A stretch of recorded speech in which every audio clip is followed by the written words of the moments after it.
Good evening and welcome to Conrad Weiser High School, where tonight the Scouts play host to the Tigers of Fleetwood High School. Please note that the use of tobacco products on the campus of the Conrad Weiser School District is prohibited. Parents, you are responsible for your children. Please see that they are supervised at all times. Game playing within the stadium complex is prohibited. Such cardiac arrest is one of the leading causes of death in the United States. The sudden cardiac arrest situation may be easy to be located with our athletic trainers. Say, well, you know, this could be a pretty good game if we.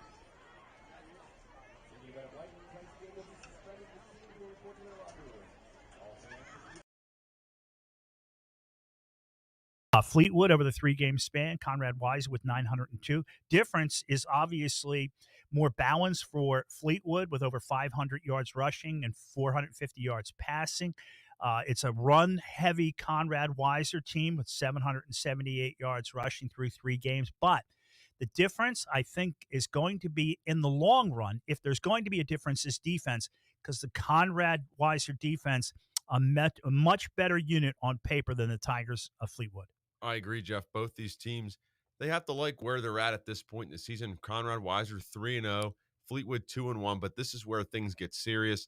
The start of league play. How do you measure up against your fellow LL League division opponents? We will see. There you can say about, well, Conrad Weiser played this team in non-conference, Fleetwood played this team. It doesn't matter now. LL football has started, and this is where things get very serious. 2 evenly matched teams. Conrad Weiser has gotten the better of Fleetwood more over the last 5 or 6 years, but I think tonight will be a competitive game. If you look at one game that for each in the non-league schedule, you look at Fleetwood, week number 2 at home, struggled against the 6A team in Upper Perkiomen. Okay, they got beat 35-7. Whereas week number 1, Conrad Weiser at 5A took on 6A Abington out of the SOL and beat them by a touchdown. So you look at it that way, maybe you lean a little bit towards the Scouts, but like you said, it is league play. And, well, you know, there's certain factors that you can't factor in. Does that make sense when you talk about league play? Correct. There's just certain things that the non-league schedule is not going to show you based on your opponent and their strength. So we'll measure these two teams up based on how they play tonight moving forward for the rest of the season. And that goes for the whole Lancaster Lebanon League. League play starts tonight in all 5 sections. Lots of league matchups across the board. Some teams have no wins or 1 win that you thought might be pretty good. Other teams that you didn't think were going to be so hot have 2 or 3 wins already. We'll see how things shake out tonight. Will be very interesting to monitor throughout our game and then on the scoreboard show after our game. If you're going on the road tonight and you're a Fleetwood fan, you're going to be excited to see the quarterback that is healthy this year, Chase McMonigal. 6 touchdown passes so far this season. They got a fleet little running back in Bo Fagley, almost 400 yards, averaging about 9 yards a carry. And, well, you're going to look at the runners on the other side. It's going to be Braden Schweitzer and Javian Rivera.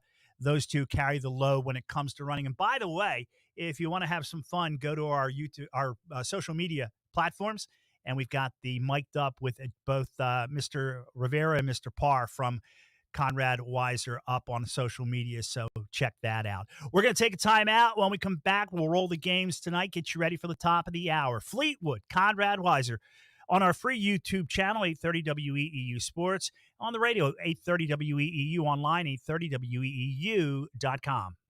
Savage 61 Chrysler Dodge Jeep Ram is once again the #1 rated auto dealership in Pennsylvania. Thinking it's time to trade up for something newer? We offer the most insane trade-in values you'll find anywhere. Whether you're looking for a new or certified pre-owned vehicle, our dedicated team will make sure you drive away happy. Visit us today at savage61.com and see why we're Pennsylvania's top choice.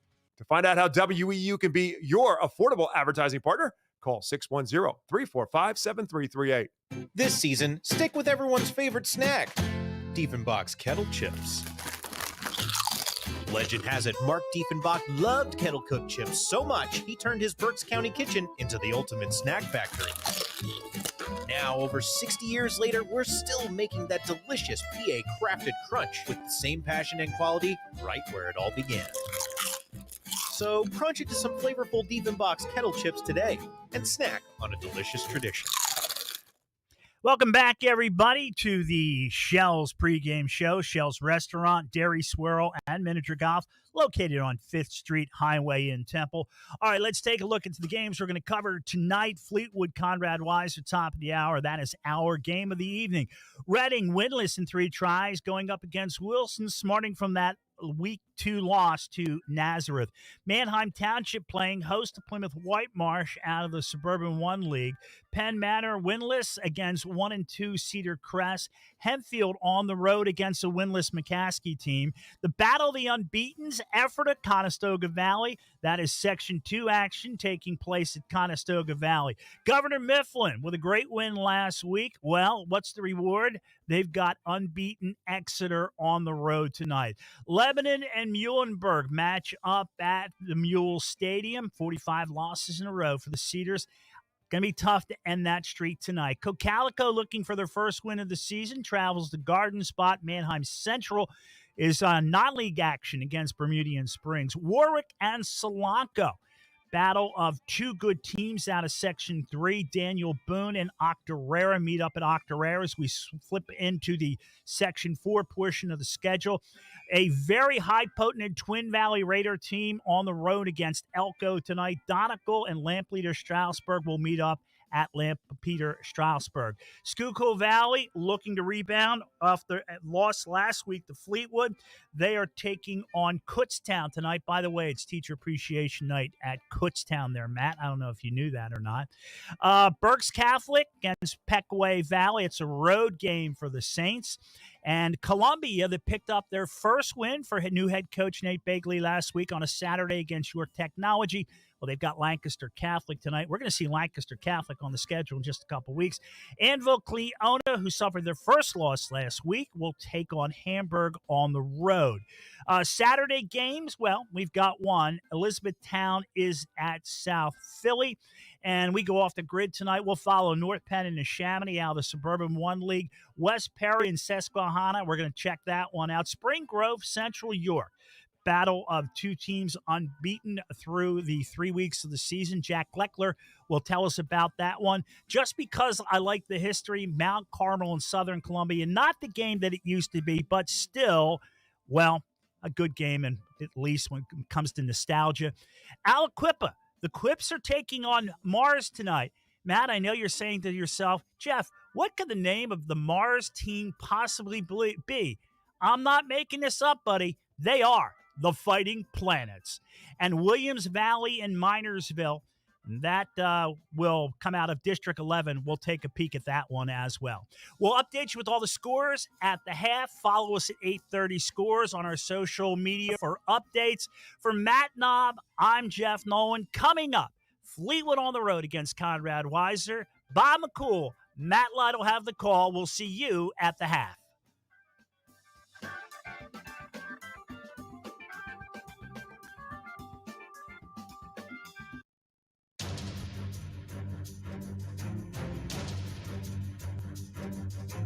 It's time for high school football. Presented by Savage Auto Group on 830 WEEU. The voice of Berks and beyond. High school sports on WEEU is brought to you in part by Chick-fil-A, Celebration Villa of Exeter, Diefenbach Snacks, the Coley Insurance Group, Keith Heating and Air Conditioning, Habitat for Humanity Restore, Overhead Door Company, Renter's Warehouse Markets, Remax Real Estate Agent Phil Macaronis, Lincoln Plumbing and Heating, Pizza Como, Reading Fight and Phil's, Savage Auto Group, Shell's Restaurant, Mini Golf, and Dairy Swirl, UECU, United Way of Berks County, and Victor Emmanuel Beneficial Society. WEEU is proud to showcase the talent and skill of our local high school athletes. From every tackle to every blitz and every thrilling touchdown, we bring you the best calls and analysis. Now, live from the field, your hosts, Bob McCool and Matt Lytle.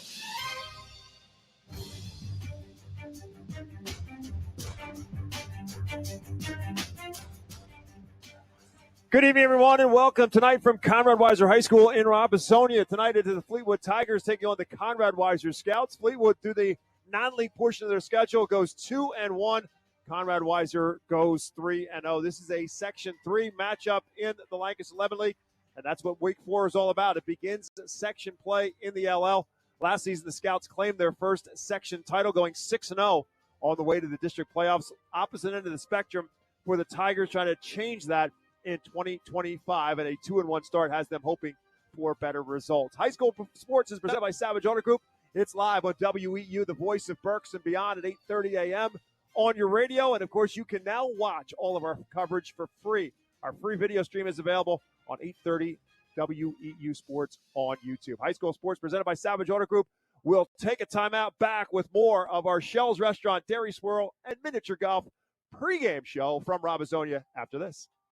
UECU is a credit union that understands Pennsylvania, what it means to grow up here, raise a family, start a business. And we're committed to being your financial partner for life. With competitive rates, exclusive member discounts, and modern technology, UECU offers personalized banking that will make you feel right at home. Visit bankingforpa.org and sign up for UECU membership through our partner association, the Pennsylvania Consumer Council. UECU, banking that understands home. Savage 61 Chrysler Dodge Jeep Ram is once again the #1 rated auto dealership in Pennsylvania. Thinking it's time to trade up for something newer? We offer the most insane trade-in values you'll find anywhere. Whether you're looking for a new or certified pre-owned vehicle, our dedicated team will make sure you drive away happy. Visit us today at savage61.com and see why we're Pennsylvania's top choice.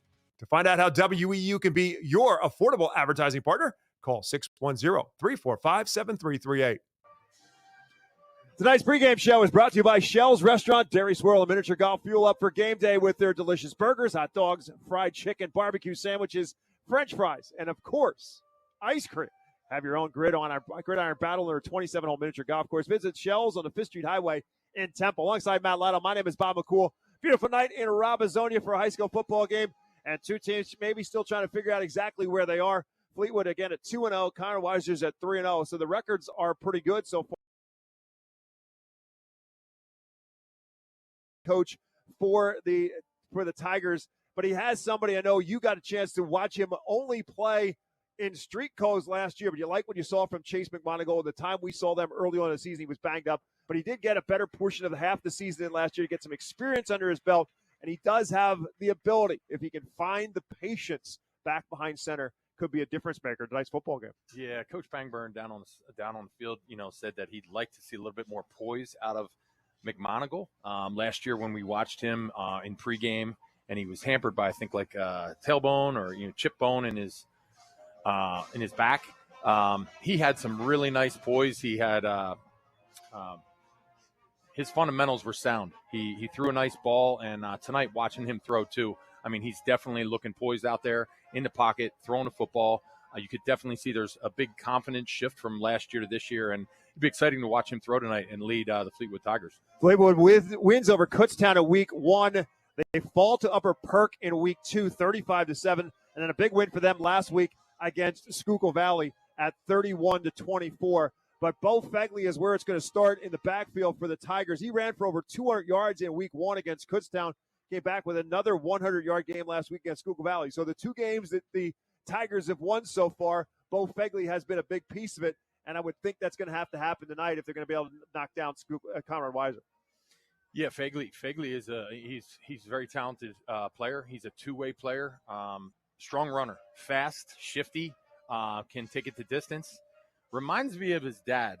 His dad I played against back in 1994. This is dating myself, but his dad ended up going on playing down at Liberty football. So the kid definitely has the caliber of play in the genes, and it'll be fun to watch him play. I mean, he's almost averaging 10 yards per carry. He's got six touchdowns on the ground. So exciting to see what Bo brings to the Tigers offense. Yeah, Mel Fegley, a big piece of John Yoakum's Muhlenberg teams back in the 1990s, and now one of the assistant coaches for Steve Bangburn at Fleetwood. For the Conrad Weiser Scouts, 2024 was a great season for the Scouts. They went 10-0 in the regular season, then run into the buzzsaw of Bishop McDevitt in the district playoffs, and that's where their season came to an end. But a 10-1 season and a first-ever section title.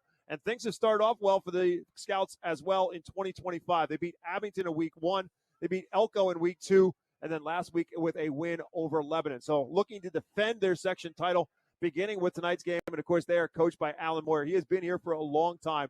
He played here. He was an assistant for a long time under Al Severi. And now in his 23rd season as the head coach, he's won 151 games, 96 losses. He's the all-time wins leader at Conrad Weiser. And he has in his backfield what we thought Matt was going to be a two-headed monster, but he does have Javian Rivera, Braden Schweitzer right now, kind of a game-time decision. But Javian Rivera is a kind of a back who could make a difference. Like we're talking about with Bo Fegley, Rivera could be that guy for Conrad Weiser. Yeah, these guys combined have 579 yards in their first 3 games, 9 rushing TDs combined. It's definitely a great 1-2 punch. Going back to Coach Moyer, Al Moyer, these kids love playing for Coach Moyer, just a great leader, and he really cares about the kids, and you can see it in the fire that these kids and the passion they have on Friday nights playing for Coach Moyer. Let's take a look at tonight's starting lineups. They're brought to you by Victor Emmanuel Beneficial Society. They've been serving authentic homemade Italian dishes for over 100 years. New memberships are now being accepted for only $10. The facility at 311 Hazel Street in Reading is also available for rental for private parties, banquets, and celebrations. Victor Emmanuel, a taste of Italy right here in Reading. When the Tigers have the football, in addition to the players we were talking about in McMonigle and Fegley, Nate Coomer will also be in the backfield with Bo Fegley. He'll also line up as a receiver as well. The guys up front, leading the way at center is Anthony Garapoli. The guards are Gabe Narvez and Colin Dragon. The tackles, Shane Pacuri and Johnny Ulisny. The tight end is Bryce Ryan, 6'3", 205-pound junior. The receivers, Josiah Pletz, Chase Adams, Trey McKinney will all be a part of the mix for Chase McMonigle as potential targets. And for Conrad Weiser defensively, it'll be Chase Cologne and Martin Basmagian as the defensive ends, with Eugene Booth and Austin Zerby as the tackles. Braden Hopple will also be in the mix at defensive end. Outside linebackers will be Owen Kearns, and again, Braden Schweitzer, a game-time decision for the Scouts, hoping that he'll be able to go. Luke Walter and Ethan Reinert are the inside backers. Dylan Parr and Caden Leonard are the corners. Cole Cooper and Joe DePrince are the safeties. For the Scouts, when they have the football, Big Eugene Booth is at center at 6'2" and 285 pounds. Ryan Case is at the guard spot along with Lincoln Harding. Nate Guilford is at one tackle spot, a returning starter, and Weston Ulrich is at the other tackle spot. Robbie Giffing is the tight end. Dylan Parr, Owen Kearns will be a part of the wide receiver mix, as will be Evan Erdman. As we said, Braden Schweitzer will be at the fullback spot, they hope, 5'9", 170-pound senior. And Javian Rivera, the 5'8", 150-pound senior, will be the tailback with junior Connor Sellers at the quarterback. For the Tigers defensively, it'll be a 4-3 defensive alignment for Fleetwood. Max Desir and Bryce Ryan are the ends. Gabe Narvez and Anthony Garapoli are the tackles. Tanner Zornek, A.J. Barber, and Parker Detweiler are the linebackers. Chase Adams and Alexander Mitchell are your corners. Both Fegley and Nate Coomer are the safeties. So that's the starters once our game gets underway in a couple minutes. But let's find out and take a little bit of a deeper dive. It's time for our keys to the game. They're brought to you by RE/MAX Real Estate Agent Phil Macaronis. If you're buying or selling a home, Phil Macaronis is a member of the RE/MAX Hall of Fame with over 20 years of experience providing countless buyers and sellers keys to their real estate transactions. Call 610-670-2770. Ask for Phil Macaronis for the keys to buying and selling your home. It's Fleetwood. It's Conrad Weiser. Matt Lytle has his keys to the game. Bob, as we talked about the Scouts, they've got 6 returning starters on both sides of the ball. Donovan Gingrich, a big loss for them at quarterback, now playing up in Bloomsburg. The Scouts are going to need to rely on their 1-2 punch in the backfield with senior running backs Javian Rivera and Brandon Schweitzer. The two have combined for 579 yards over the first 3 games and 9 rushing TDs. If Braden Schweitzer doesn't play, look for Cole Copper and Ethan Reinert to fill the void there. The Scouts have turned the ball over 7 times this season. They'll need to be disciplined and protect the football. Look for Weiser's 5 offensive linemen to control this game in the trenches.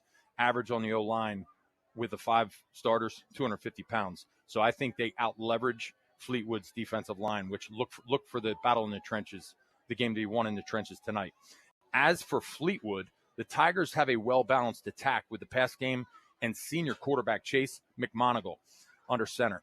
He has thrown for 441 yards with 6 touchdowns, 3 interceptions. He's got a 50% completion percentage. I know he wants to work on that and increase that. Behind him is the talented Bo Fegley, who has rushed 43 times for 388 yards and 6 touchdowns, almost 10 yards per carry. Very versatile two-way player. Fleetwood will need to stay balanced tonight and minimize turnovers. They've had a lot of new starters from a year ago. Look for them to rely heavily on Fagley. Also, special teams could be a factor tonight for Fleetwood. Well, these two teams are combined 5-1, but when you talk to both coaches, it's not uncharacteristic of football coaches talk more about the mistakes than the negatives more so than the positives. But you brought up turnovers. The Conrad Weisers turned it over as many times as they have. We asked Steve Pangburn about what happened in their one lost Upper Perk, and all he said was we had 9 mistakes made on special teams. And then he started to rattle them, all of them off. But that's kind of where it is. It's about those mistakes and eliminating those mistakes, to your point about turnovers and mistakes on special teams. Yeah, we'll see if Coach Pangburn has cleaned up. You got 3 phases of the game. We'll see if they've cleaned up their special teams and they're running full throttle tonight, and see if there's any big plays made or turnovers made in the special teams game. Yeah, and Alan Moore and his staff have been around, and they've been together for a long time. It's kind of one of those kind of coaching staffs where you make those kind of mistakes, and they're going to see those kind of things on film and maybe look for some kind of an opportunity to seize on those mistakes if it is something that they pick up. Tonight's Game Time Weather Outlook is brought to you by the United Way of Berks County. For 100 years, United Way has been a force for help, hope, and opportunity. They lead and invest in programs that strengthen education, literacy, food security, and job opportunities, helping children and families to thrive. Together, they do right here, building a stronger community for generations. Learn more or volunteer at uwberks.org. A stun splash evening here in Robizonia. Game time temperatures at 78 degrees. Not much of anything in terms of conditions. A little bit of a breeze, nothing major of any way. Should be a good night for football in terms of what Mother Nature has to say.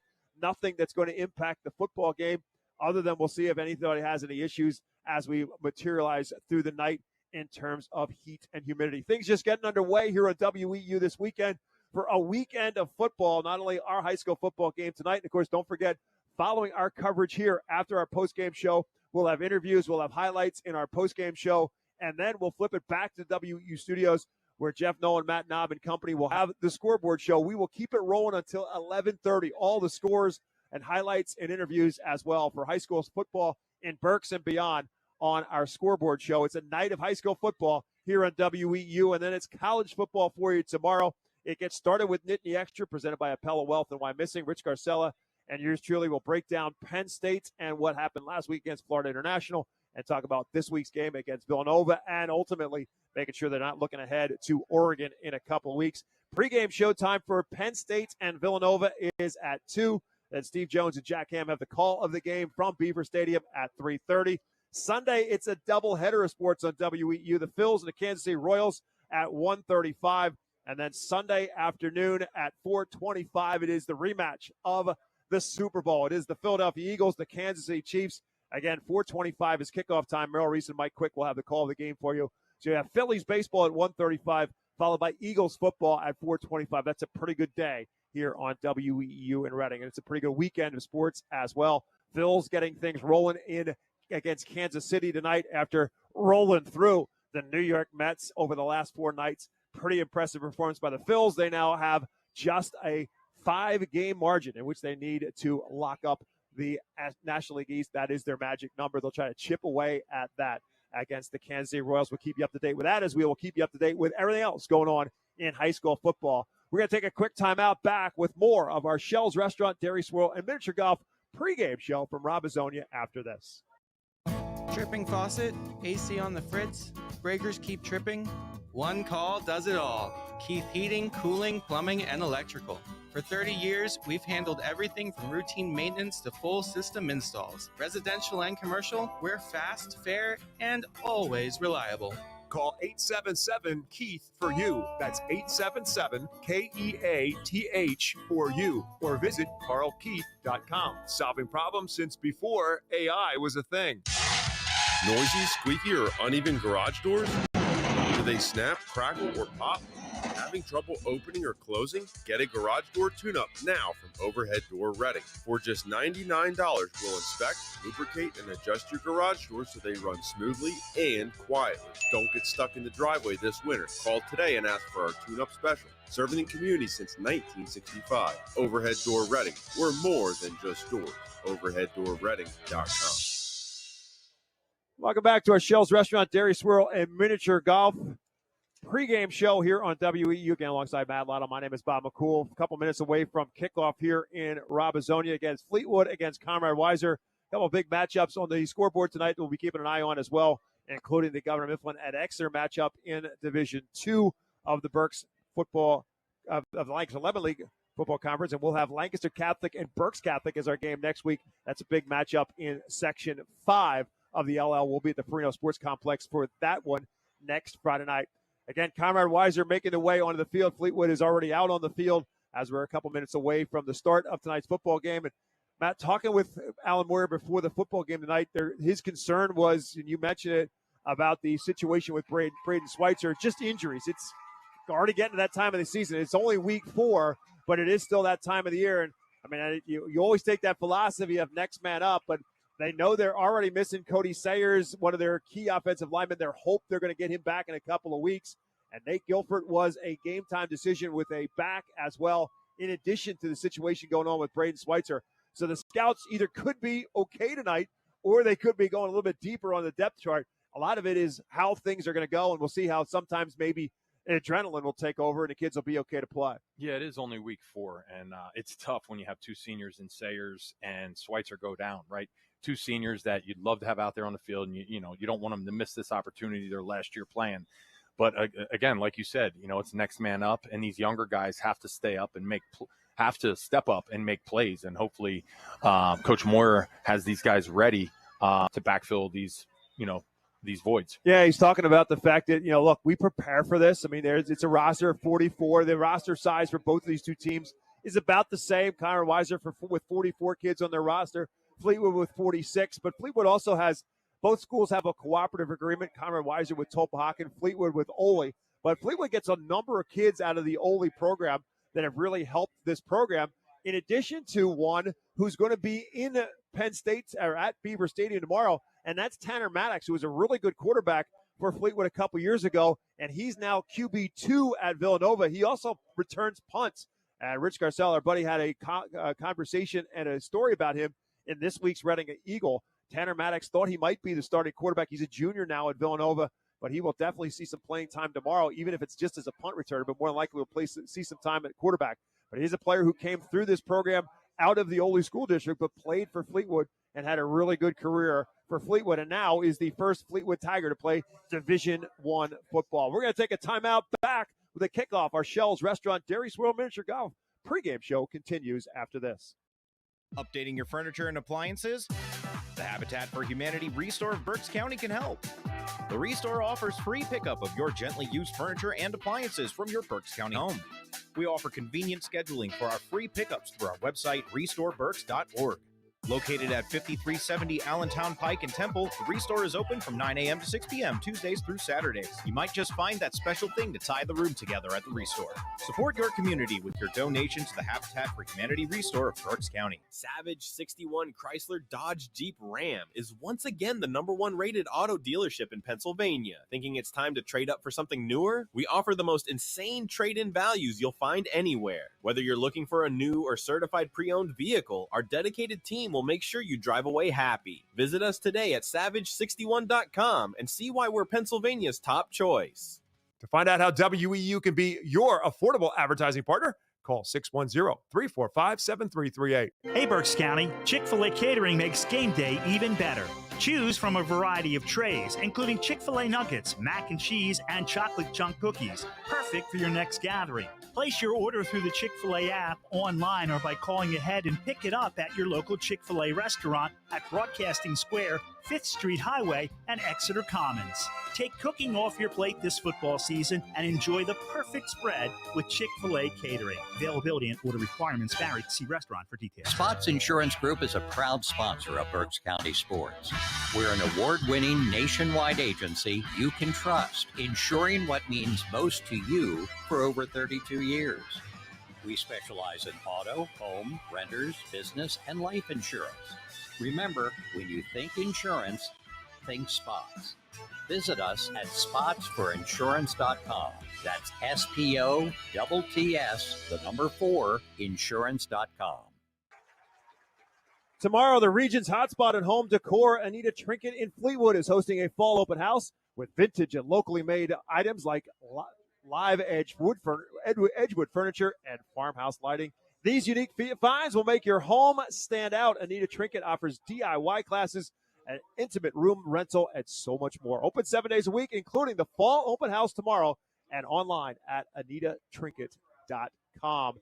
Alongside Matt Lotto, my name is Bob McCool. Moments away from the kickoff, it is the Conrad Weiser Scouts, the home team, taking on the Fleetwood Tigers. And the kickoff tonight's game is presented by the Coley Insurance Group. Discover the power of choice with Goosehead Insurance, the Coley Insurance Group, with locations in Muhlenberg and Wyomissing. They're a fully independent insurance agency with access to over 40 top-rated insurance carriers to ensure you get the best coverage at the best price. Whether it is auto, home, or life insurance, they have you covered. At Goosehead Insurance, the Coley Insurance Group, the power of choice is yours. Call their team today at 484-848-6088. The Scouts will put their offense on the field first.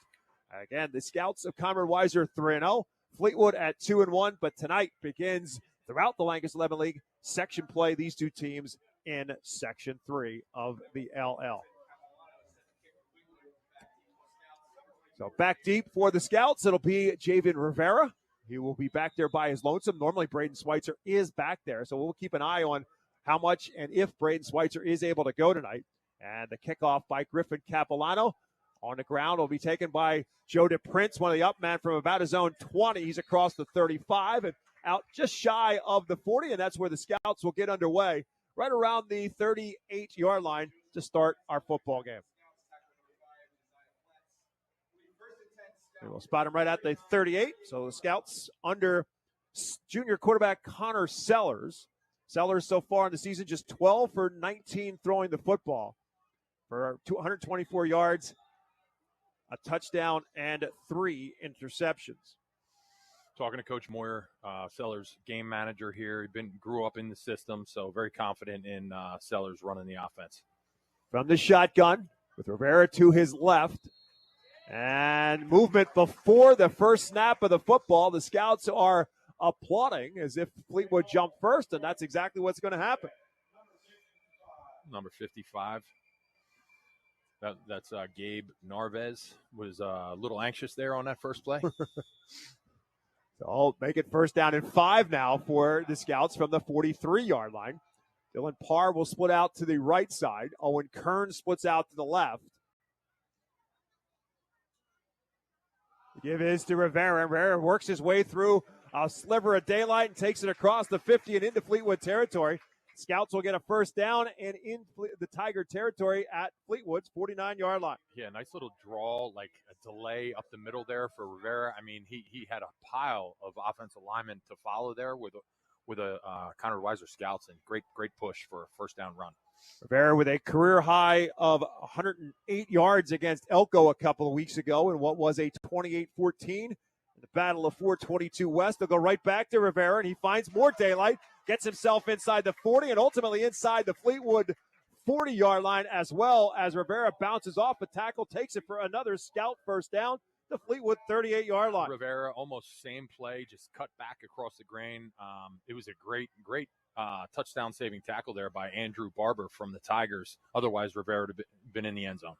So the Scouts right now just pounding away with Rivera, averaging 300 yards a game as Conrad Weiser, 259 of which is on the ground. Right back to Rivera, bounces off first contact and gets it inside the 35 and probably down to about the 32. That's 6 more for JB and Rivera. Nice little counter off tackle to the left to the field. Great hard running. Gain of 6 yards. Nice to be 2nd and 4. On down and distance. From the 32-yard line, opening series of the football game, it's been all Javian Rivera so far for Conrad Weiser. 3 carries and 25 yards, 2 of them going for first downs. Joe DePrince is lined up as the wing on the right. And he's going to get the handoff for the first time here. He slips through a tackle as well at the line of scrimmage and fights his way for what looks like it's going to be another Conrad Weiser first down, depending on where they spot the football. Yeah, it is already signaled a first down. Coomer there on the tackle for Fleetwood. Just a glorified sweep there by Joey DePrince and got it up the field enough for the first down. Nice run by DePrince. So his first carry, DePrince getting some more in the backfield because of the situation with Schweitzer. Parr will split out to the left, Kearns to the right. Tight end Robbie Giffing is on the right side line of scrimmage as well. And some movement, the ball, they come away without the snap. The ball was on the ground on the snap, flag down as well. Something wasn't right for the Conrad Weiser Scouts. You had people moving and people not moving all at the same time, and the ball ended up on the ground. Yeah, I think the snap out of the gun hit the center's rear end. A nice job there by Connor Sellers getting on the ball, preventing the turnover there.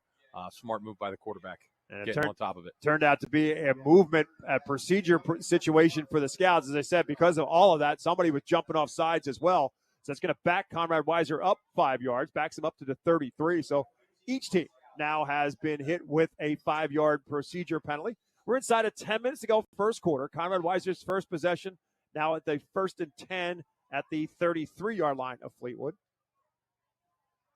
Give is again to Prince, this time trying to go on the counter to the right side. Nothing doing. Great job by Fleetwood and stuffing it. That's Parker Detweiler coming up from his linebacker spot to shut it down. Yeah, 41. Really nice job there. Yeah. Coming up and stuffing him. That is Parker Detweiler. Yeah, Detweiler wears 32 in one uniform, 41 in another. So he's 41 in the Fleetwood white, and this backs them up to the 34. It's a loss of another yard for the Scouts. They're now in a 2nd down and 16. Prince lined up as a wing on the right. Rivera sidecar left. And play action fake. Sellers in trouble. Sellers trying to get out of trouble, and he's getting more trouble, and eventually wrapped up all the way back at the 45-yard line. Great job. It was Max DeSeer who got to him, and then he got some help from Bryce Ryan. The 2 defensive ends sandwich Sellers for a loss all the way back to the 45-yard line. Loss of 11 total. Tanner Zornick, number 15, in on that play as well, I think, or correct. That is Bryce Ryan. Yep. Bryce Ryan turned him back, and it was Sellers scrambled around for a little bit there, but it was just a pursuit of the defense. He had nowhere to go. So now backed up to a 3rd and 27 for Conrad Weiser, back to 45. Scouts are not built for 3rd and 27. I don't know how many teams are, but definitely not Conrad Weiser. Now we're going to get a whistle before the snap of the football. 8:17 left to go in the first quarter. Scouts were moving the football, picking up first downs, and all of a sudden everything just changed. And now another whistle, and this is going to be an illegal substitution infraction against Conrad Weiser. Looks like they broke the huddle with 12 players, so that's going to cost them 5 more. Everything going in the wrong direction right now for the Scouts. They're going to be the 3rd and 32. What do you got in the playbook for that, Matt Lytle? It's called run the ball and punt it. Yeah. Behind the scrimmage right now is backed up to the 50. 3rd and 32. Little draw play here to Rivera. Nope, they're throwing it. Going to roll out. Sellers looking for somebody. He's got heat coming from behind, and eventually he'll throw it out of bounds and finds the bench. He was looking for Cole Cooper, but Bryce Ryan was in his rearview mirror, and Sellers just unloaded it, and it's 4th down. Nice rollout there. It was trips to the field. You had Owen Kearns on a post route on the very outside receiving route, and then he had a little out route that he was looking at sidelines. He did a nice job there. Sellers throwing the ball away, just preventing a bad play, and now they're punting it on 4th and 32. Owen Spang will punt it. Chase Adams is the return man for Fleetwood. Again, Conrad Weiser had moved it all the way down inside the Tiger 30, and then everything kind of went backwards for the Scouts. Spang took a long time to get rid of that. Some contact, and a flag goes down as well as the kicker gets run into by Fleetwood. Let's see what happens here. Spang with kind of that rugby-style kick. And Kearns. It was Kearns. Owen Kearns kicking. Owen Kearns was doing the punting. And so let's see what the officials determine this to be. Again, it's 4th and 32. It's still going to be a punting situation, even if it's a 15-yard penalty. So it's a 5-yard penalty against Fleetwood for running into the kicker. 4th and 28. Yep. So it's still going to be a long way to go for the Scouts, and so they'll still punt the football. So they move it up 5 yards to the Fleetwood 45. And the punting unit will stay out there, and it will be Owen Spang to punt the football now for Conrad Weiser. And again, Chase Adams is the return man for Fleetwood, but he's back a little bit further. Still some issues for Conrad Weiser. They're calling for somebody to get on the field. They're a man short. Here comes Ryan Case onto the offensive line. As they were a man short. Good job by Javian Rivera to realize we only got 10. A little bit of high snap. Spang will get this one off. It's a high, short kick. Adams will call for a fair catch right about his own 15-yard line. So the Fleetwood Tigers bend a little bit, but then Conrad Weiser ends up having to punt it, and the Tigers will get first possession with 7:30 left to go in the first quarter. Weiser does not score on its first possession. Tigers' first possession starts at its own 15-yard line. And Chase McMonagle, Matt gave you the numbers in the pregame show. If you missed it, these 51% completion percentage on the year, 441 yards, 6 touchdowns, but he's also thrown 3 picks. Last year threw for 1,300 yards, a little more than half the season. Banged up with a back issue early on in the season. But now a senior and out of the shotgun. And he wants to throw for it right away.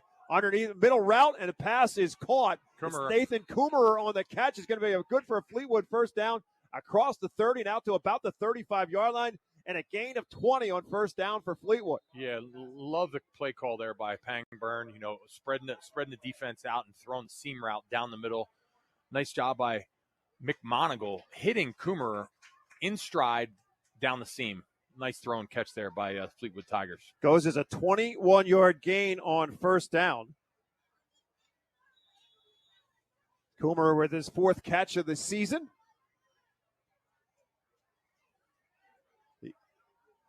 Fleetwood with 2 receivers to the left, 1 to the right, and another in Coomerer on the wing with Begley in the backfield. Now Coomerer goes in motion, and the ball's on the ground. A little bit of confusion whether McMonagle was going to give it to Coomerer, whether he was going to give it to Fegley or what, but the ball was on the ground. Fegley falls on it, but Fleetwood's going to lose a couple yards back to the 34. It'll be 2nd and 12.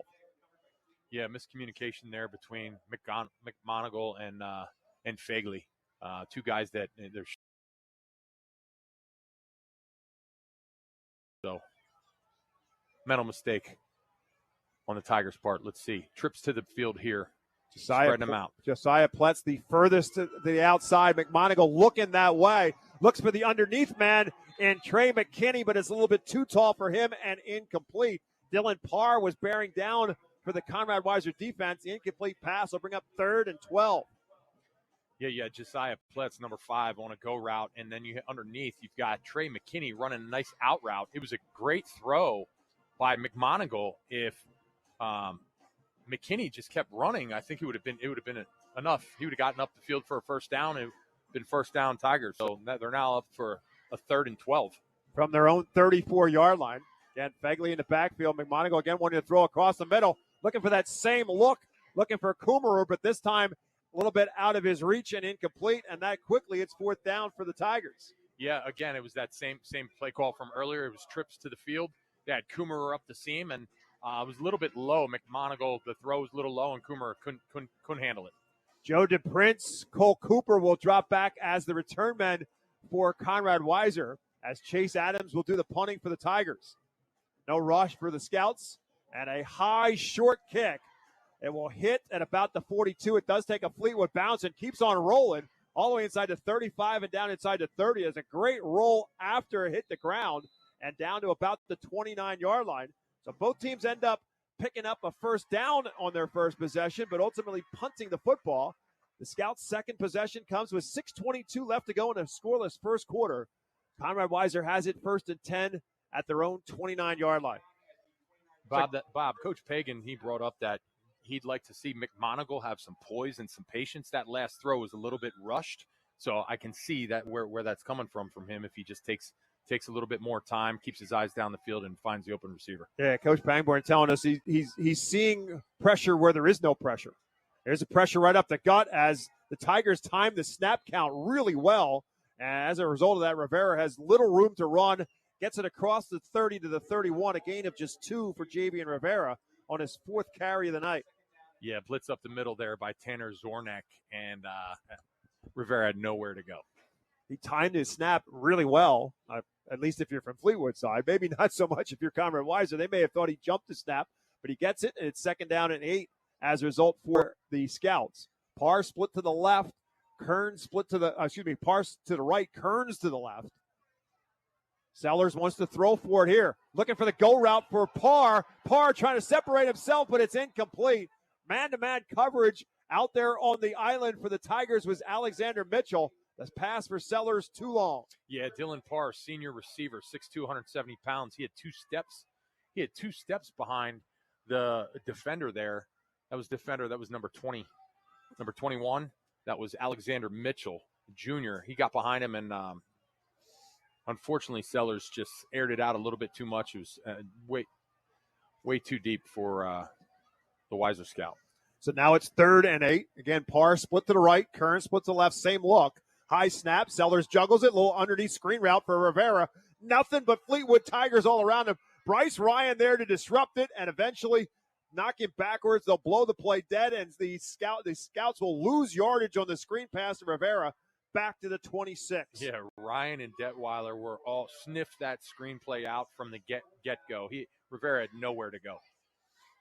So a loss of 5 back to the 26, and it's going to be 3 plays and a punt for the Scouts in this possession. A little bit better field position coming up for Fleetwood. They handle everything cleanly on the punt from Owen Spang. And now another whistle before this, or at the snap of the football. So lots of early whistles in this one for week 4. 5 more against Conrad Weiser. 3 penalties against the Scouts already in this first quarter. 2 against Conrad Weiser. And the Scouts, again, will back themselves up. Now backed up to the 21, and the field position for Fleetwood gets even better. That's a shifting in personnel now on the punt team for Conrad Weiser. Now somebody better do a head count. They had issues with whether they had 10 on the field. They really spread it out on the line of scrimmage. Very different look. It's a high snap. Spang gets down with it. The kick is blocked. Ball's on the ground. It's in the end zone. If Fleetwood can fall on it, trying to fall on it is Andrew Barber. Did he get in the end zone? He did not. It doesn't look like it's going to be a touchback. Yeah, nice job there by Barber getting in front of that punt. It was Barber, and I think it was also Bryce Ryan. Both of those guys hustling, and not sure who it went off of, but the ball just made one too many bounces, and Barber landed out of bounds or through the end zone with it. So the conversation in the end zone is exactly what the story is. Al Lubis, our referee, has just signaled it's a safety. Again, Fleetwood blocked it and tried to save it. If Andrew Barber falls in it before the back of the end zone, it's a touchdown.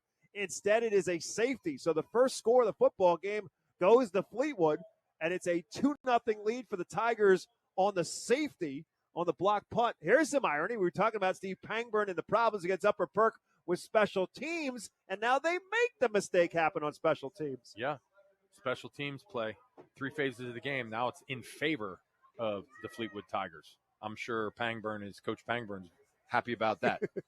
How's that feel, boys? Feels better when we do it to them, doesn't it? So the block punt out of the back of the end zone is going to make it Fleetwood on top 2-0. And now the Tigers are going to get the ball, too. Now it's a free kick for Conrad Weiser. So the Tigers get the 2 points, plus they'll get the football back. Early score with the Wyomissing Spartans playing up the road against Northern Lebanon. 14-0 is the score of that one. After the Spartans got a touchdown run from Chase Eisenhower and then Xander Westwood, the backup fullback, if you want to call him that, one of 3 fullbacks for Wyomissing Spartans, scores the second. So we'll get a full rundown of all the scores coming up at halftime with Jeff Nolan and company back at the WEEU studios. And don't forget, of course, they will have our scoreboard show as well.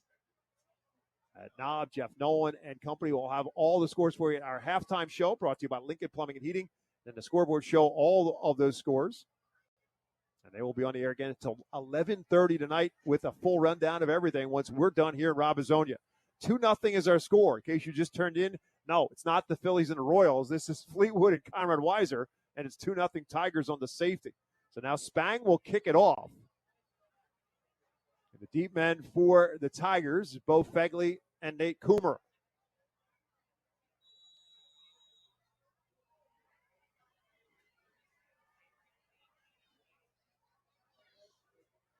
It's going to be Coomerer from his own 21-yard line to the 30-35, slips through a tackle across the 40. And so Fleetwood does get decent field position across their own 40-yard line. Yeah, nice return there by Krumer, getting up the field all the way out to their 42-yard line. Great field position to start their second drive. With 4:21 left to go in quarter number one. And the Tigers have it 1st and 10 from the 43. McMonagle 1 for 3 throwing the football with that hook up to Coomer on the first play. Now they bunch the receivers left side. Here's Fegley on his first carry. A little toss sweep to the left side. Fegley fights his way across the 45 and gets tripped up at about the 47-yard line. Yeah, Fegley's tough to bring down. That was a nice open field tackle there by Cole Copper to bring Fegley down. It's, just a glorified toss into the boundary. Made the first guy miss, but Copper made a nice tackle in the open field. So it goes as a 4-yard run for Fegley. Technically, it's his second carry. They had that mix-up in the backfield where he fell on the football. So he lost 2 on his first play. Gains 4 here.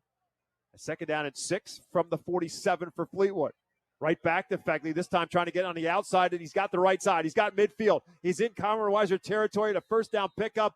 Finally run out of bounds inside the Scout 40. We'll see where they mark him out of bounds, but it'll be a first down run for both Fegley and Fleetwood. Yeah, nice almost 20-yard gain there. Bo Fegley put on the afterburners, and that almost was like, it looked like a direct snap right to him.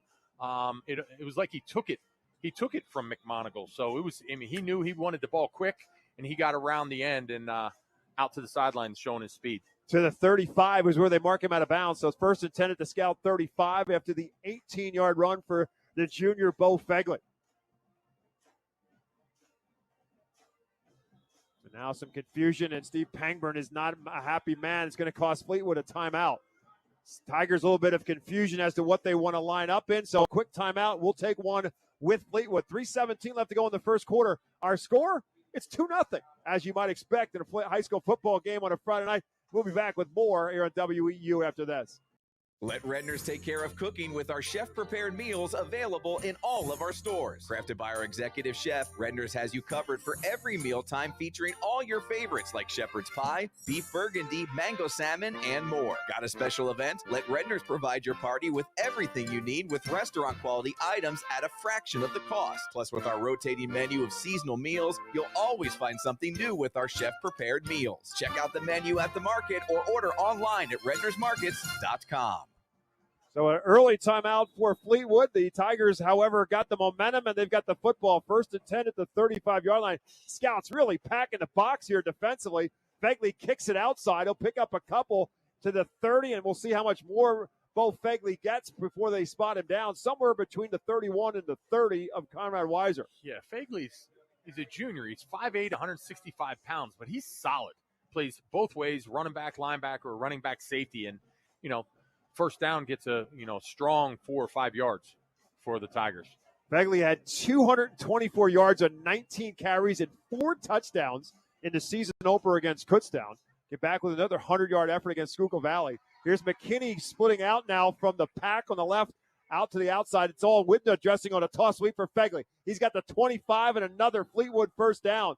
Bo Fegley tripped up down at the 20, 11 more, and a first down pickup for Fleetwood. Yeah, quick toss sweep to the field there by Fegley. And again, Cole Copper, number 8 for the Scouts, bringing him down in open field. Right, nice open field tackle there by Copper to keep him from getting to the end zone. At the 20, first down and 10 for Fleetwood, their 3rd first down. So first series looked like Steve Pangburn trying to work Chase McMonagle's arm into the mix.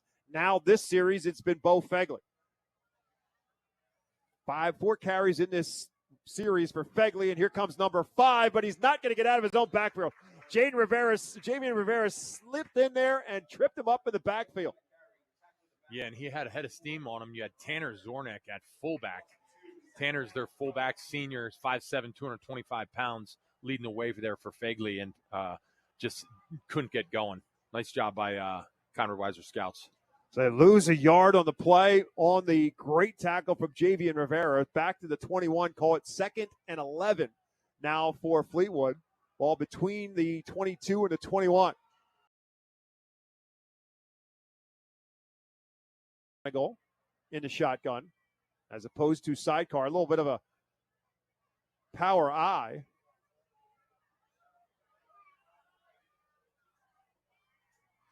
And play action fake on a bootleg. McMonagle trying to roll out, needs a block. Not going to get that block, and he's just going to run out of dodge himself, run out of bounds, and chased out of bounds.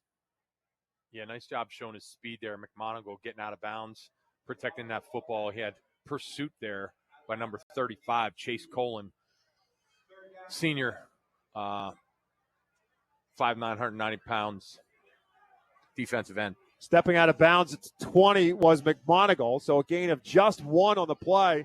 Fleetwood's now in a 3rd and 10. It's 4-down territory for Fleetwood from the Conrad Weiser 20-yard line inside the final minute now of quarter number 1. Pletz will split out to the right. Ryan is in a slot to the right. That's the tight end. And looking that way, a little slip route. The ball is tipped and picked off. Conrad Weiser on the interception. To the 40, to the 50, and it's a foot race to the end zone, and the Scouts are going to have the lead on the interception and the return for the touchdown. Conrad Weiser's Caden Leonard. Wow. Went through the hands of Pletz. Tip drill. Leonard picked it and just took it the distance. What a turn of events here. Nice job by Leonard taking it the distance on the pick 6. About an 85-yard return on the interception for Caden Leonard. And Conrad Weiser has the first lead for the Scouts. On to attempt the extra point for Conrad Weiser. It will be Owen Spang. The punter is also the place kicker.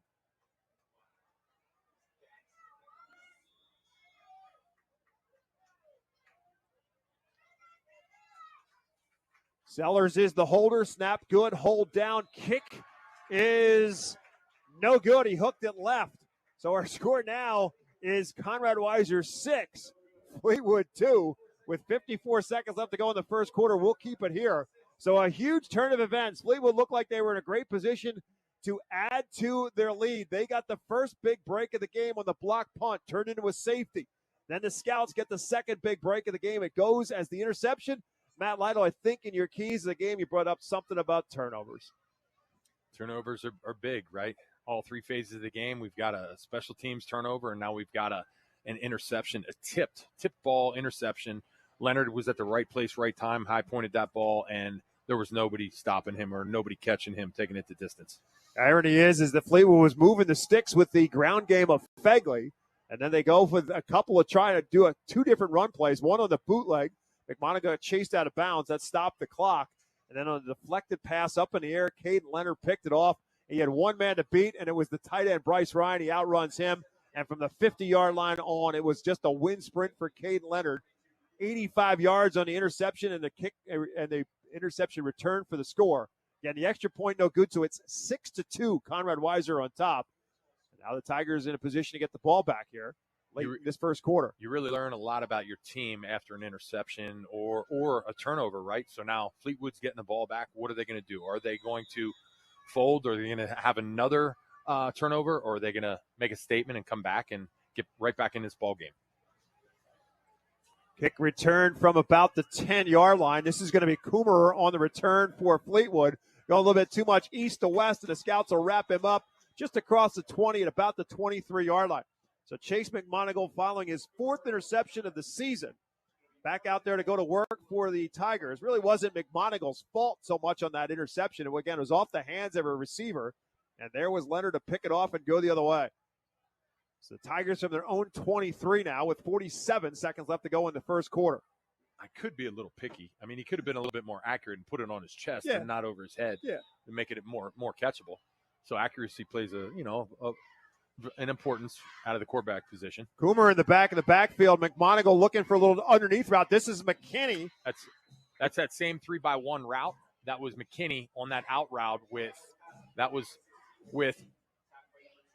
Chase Adams on the post route. So a nice 3-by-1 combination, and it was a great throw by McMonagle on the out route to McKinney. I love that. Nice throw and catch there for a nice 8-yard gain. To the 31-yard line. And right back on the horse for McMonagle after that pick to come back and get that 8-yard completion, 2nd down and 2. Yeah, I like that play call. Just come right back with your senior quarterback, get his confidence right back where it needs to be. And that looks like it will be, and it will be the final play of the first quarter. So after 12 minutes here in Robizonia, the score, the Conrad Weiser Scouts 6, the Fleetwood Tigers 2. I don't know if you had that for scoregami or not, but that's what we got. We'll be back with quarter number 2 on Robizonia High School football presented by Savage Auto Group. Back after this on WEEU and Reading. This season, stick with everyone's favorite snack, Diefenbach's Kettle Chips. Legend has it Mark Diefenbach loved kettle cooked chips so much he turned his Berks County kitchen into the ultimate snack factory. Now, over 60 years later, we're still making that delicious PA crafted crunch with the same passion and quality right where it all began. So crunch into some flavorful Diefenbach's Kettle Chips today and snack on a delicious tradition. Savage 61 Chrysler Dodge Jeep Ram is once again the #1 rated auto dealership in Pennsylvania. Thinking it's time to trade up for something newer? We offer the most insane trade-in values you'll find anywhere. Whether you're looking for a new or certified pre-owned vehicle, our dedicated team will make sure you drive away happy. Visit us today at savage61.com and see why we're Pennsylvania's top choice. To find out how WEU can be your affordable advertising partner, call 610-345-7338.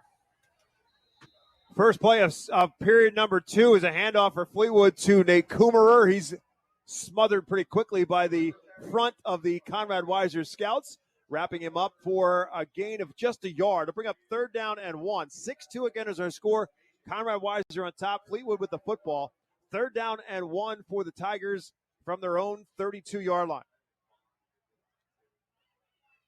First carry of the game for Coomer. Of course, he was the receiver of that first down pickup, 21 yards. Right back to him on 3rd and 1, trying to get outside, and he will. First down pickup and more across the 35 and 40. Coomer still fighting for a couple extra yards and run out of bounds into the Conrad Weiser bench at about the 42-yard line. I'll tell you what, Nate Coomer, he's a junior. He's 5'4", 130 pounds, playing running back and defensive back. And he's running like he's 5'8", 200 pounds. He's bringing the load to the Conrad Weiser defenders. I mean, he's running hard, and the kid's got some speed. I like this running back. He just picked up 10 on the play, makes it 1st down and 10 for Fleetwood. Not afraid to take a hit or give one. Fegley not out there right now. Here's a toss sweep to Coomer, left side. He's got the 45 and got quite to the 50. Go spot him down at the 49, but that's 7 yards on 1st down. Yeah, tripped up there nicely by number 12, Owen Kearns, senior defensive back for the Scouts. At the 48-yard line is where they'll spot it, so we'll call it 2nd down and 4 for Fleetwood. So again, right now it's Coomer in the backfield by his lonesome and not Fegley.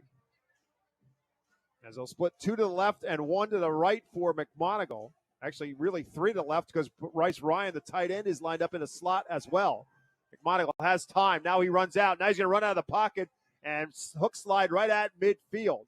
So McMonigal that time did have the pressure, and he gets out of there quickly. Runs for about 2 to the 50. It's 3rd and 2. Yeah, that was a nice, smart move, pulling that ball down and scrambling. Eugene Booth, senior, 6'2", 285-pound D tackle, was breathing down his neck. That was nice pressure there by Booth. Yeah, Steve Pangburn referred to it as sometimes Chase McMonigal sees pressure where there isn't.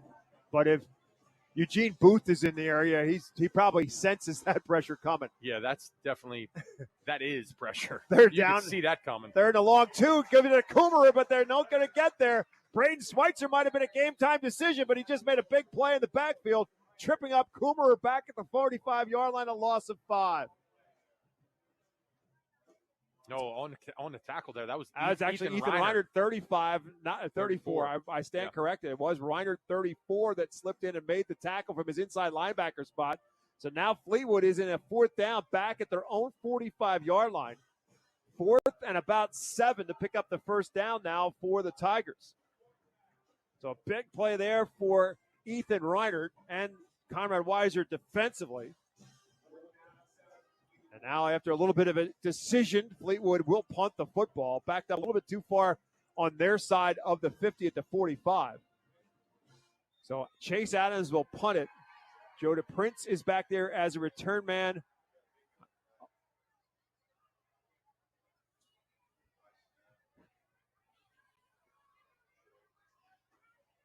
And everybody will get away from it from Conrad Weiser. It takes a scout bounce back across the 30. And so Conrad Weiser will get the football. If the Tigers looked like they were moving the football again, picked up a first down, got it into Conrad Weiser territory. But ultimately, all of that changes, and the Scouts will get it back. 9:46 left to go in the first half. Scouts on top, 6-2, and they'll get the football here. First down and 10 at around their own 33-yard line. You got a Fleetwood team that's averaging 31 points a game. Conrad Weiser averaging 28-plus points per game so far in the season. We got a 6-2 game, and one was scored on a safety on a punt team, and the other was a defensive touchdown on an interception return by Caden Leonard. So a defensive touchdown and a special teams score is the output so far offensively for these two. Here on the handoff is Rivera across the 35 and out shy of the 40. Rivera's going to pick up about 4 yards on first down. Yeah, off tackle run there by Rivera, and it was, you see, Bo Fagley back in the game at linebacker making that tackle for a stop for a gain of 5 yards. At the 38-yard line now for Conrad Weiser. Parr splits out to the left side, Kearns to the right. And to give right back to Rivera. And Fegley's there again to slow him down. And Fegley stripped it out of his hands. Bo Fegley has it back the other way, and Fleetwood is going to get their version of a turnover and a touchdown. Fegley ripped it right out of the hands of Javian Rivera, and now everybody looking around, make sure there's no flags on the play, and there's not. Touchdown Fleetwood. Wow. Rivera was still upright, leaning forward. Fagley comes in, strips him, 2 hands, turns the other direction, and takes off to the end zone. Talk about a turnover game tonight. I mean, what a play by Bo Fagley with the strength to just rip that ball out. Smart play by him. All Bo Fagley on that play. So Fleetwood now back up on top. The defense is doing all the scoring so far in this football game. And now Griffin Capilano will come on to attempt the extra point. McMonagle, the holder, gets the hold down, and the kick is good. With 9:04 left to go in the first half, Fleetwood now regains the lead. It's now the Tigers 9, the Scouts 6. We'll take a timeout. Back with more high school football presented by Savage Auto Group on WEEU in Reading after this. Redner's Markets is a part of the Berks County community, proudly employee, local, and American-owned since 1970. Your support has made Redner's a staple, and your continued commitment is rewarded with the Redner's Rewards Program. Shopping at the markets earns you big savings with grocery deals, special offers and services, and surprise savings. Rewards members save at the pump, too, with discounts on fuel prices at our 7 Redner's Quick Stops and many more select locations. Shop, earn, and save with the Redner's mobile app. Sign up at the store or online at rednersmarkets.com. If you are buying or selling a home, contact RE/MAX real estate agent Phil Macaronis. With over 20 years of experience and a member of the RE/MAX Hall of Fame, Phil does it all, from residential to commercial real estate sales. And with his large catalog of repeat and referral customers, you know you can depend on Phil Macaronis, no matter where you're looking for your next home. Call 610-670-2770 or call Phil directly anytime at 610-858-4555. Tomorrow, the region's hotspot at home decor, Anita Trinket at Fleetwood, is hosting a fall open house with vintage and locally made items like live edge wood furniture, and farmhouse lighting. These unique finds will make your home stand out. Anita Trinket offers DIY classes, an intimate room rental, and so much more. Open 7 days a week, including the fall open house tomorrow, and online at AnitaTrinket.com. 9-6 is our score. And now some troubles on the kickoff returns for Conrad Weiser. Confusion. And the ball is pounced on all the way down inside the 1-yard line. And so it looks like the Scouts are going to be backed up deep. And when I say deep in their own territory, as deep as you could possibly go, they're going to start this at their own 1.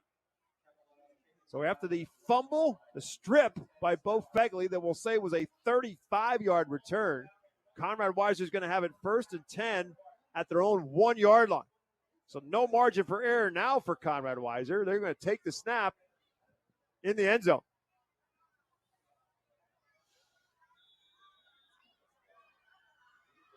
Nine minutes and change remaining in the first half. Rivera in the backfield.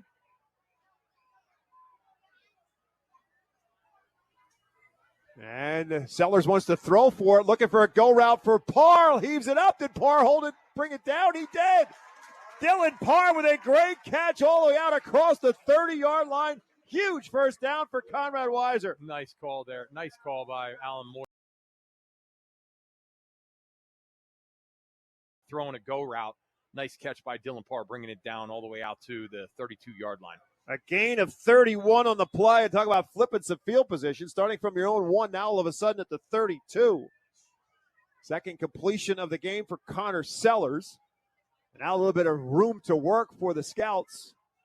Not with a goalpost hanging over their head. Here's a little toss sweep for Rivera. Rivera slips through. Rivera finds the 40 and finds himself what looks like another first down, but the ball's loose according to Fleetwood. Officials have not signaled it yet. I think they're going to say that Rivera was down when the football came loose. There's a Fleetwood player shaken up on the play as well. Great shifty run there by Rivera and Max Desir on the tackle, number 6 for Fleetwood Tigers. So it is a first down for the Scouts and was not a fumble. So now we're checking on it. We'll see how that injured player is for the Tigers. But they will move the chains first down for the Scouts across the 40 to about the 42 or 43-yard line. Little trivia question for you, Bob. Yes, sir. Trivia question. Back in my time, here on this field, backed up on the 1-yard line. What Wyomissing Spartan took it 99 yards for a touchdown? I'm going to have to guess that would be that Chad Eisenhower. It was not Chad Eisenhower. That was close. It was Eric Schmoyer. Here at Conrad Weiser, 99-yard. This is before turf. Yeah, yes. It was definitely before turf. Before turf. For here. But, yeah, there were some great battles between Al Silveri's Conrad Weiser Scouts and, of course, Bob Wolfram's Wyomissing Spartans. They were great friends, and Al Silveri ended up spending some time on Bob Wolfram's staff. Chase Adams was the player shaken up, but he's okay now, walks off under his own power. That's a good sign and a big piece for Fleetwood, both on offense, defense, and special teams. Chase Adams doing a little bit of everything for the Fleetwood Tigers, so hopefully he'll be able to get back in there because the Scouts are moving. They have it out. We'll call it the 43-yard line after the 11-yard gain for Rivera puts the Scouts in a 1st and 10 at their own 43-yard line. And now another whistle before the snap of the football. And the Scouts have done this to themselves a couple of times now, where they get the chains moving and then a little bit of self-imposed problems with the penalties. They're 4th now of this first half. Yeah, false start there. Just not getting set. You know, that's poise and discipline on the Weiser side of the ball. Sellers got to get his team. Sellers got to get the rest of his team set before he's snapping the ball. Al Lubis is our referee. Our umpire is Joe Zaorski. Line judge is George Karowski. Head linesman is Louis Estrada. Field judge is Kelvin Dirks, and the side judge is Mike Yidy. 1st and 15 now for the Scouts, backed up at their own 38. Sellers wants to throw for it. Looking for a little out route pass is caught. I believe it's Caden Leonard. Man who had the interception who makes the catch. Yeah, Caden Leonard on the out route there. It was twins to the field, twins to the boundary, and Leonard. It was a combination route there with Leonard and Owen Kearns. Kearns on a go route, and Leonard. It was a good throw, just couldn't bring it down there along the sidelines. Scouts trying to play a little hurry up here, but they hadn't gotten the ball spotted yet, so everybody has to kind of hold up. Not much of a gain on the play.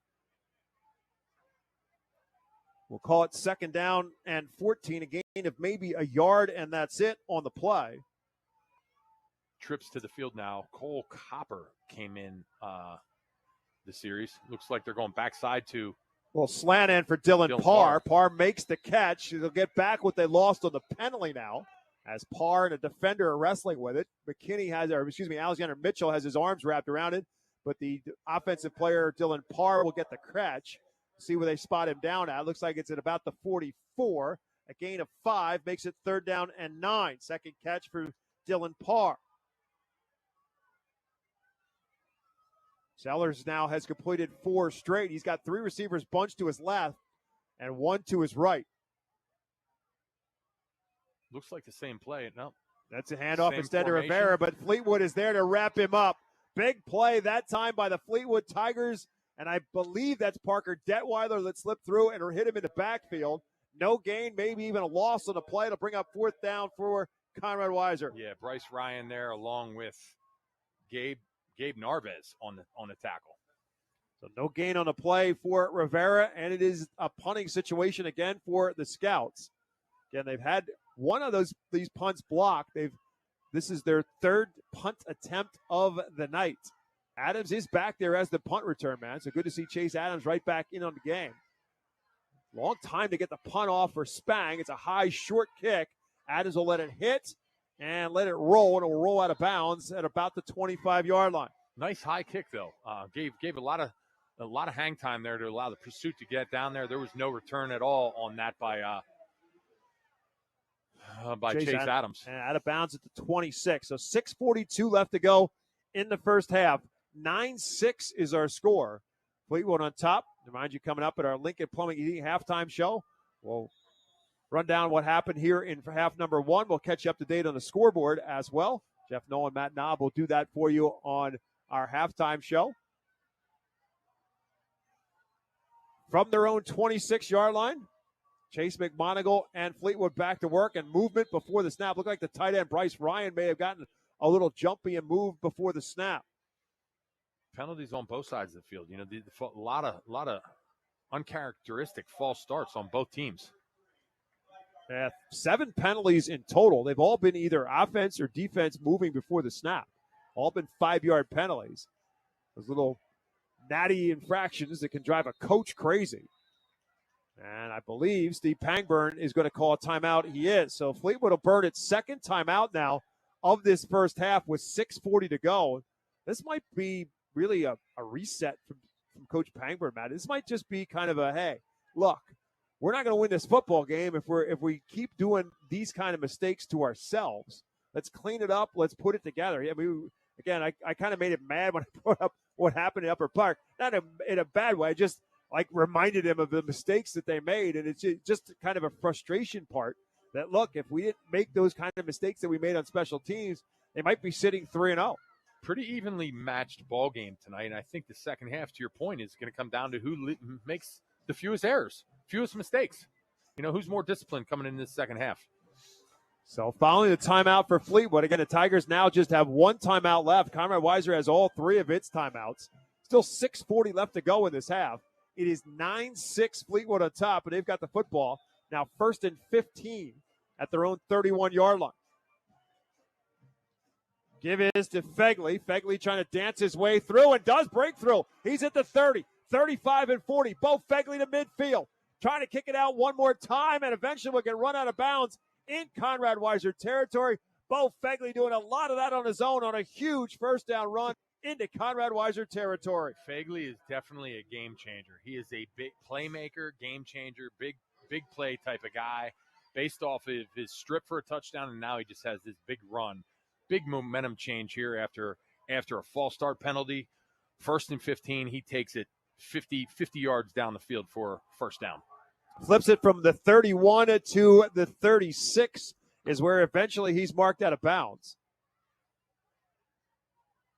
Not quite 50. No, 33. But the Tigers will take it. A little underneath route.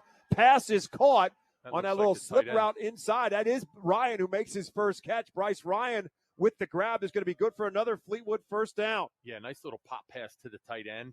Hit him right in stride. Ryan was able to catch it on the run and get some yards after the catch. Goes as a 15-yard gain as Bryce Ryan, their leading receiver on the season, makes his first grab of the night, his 14th in total.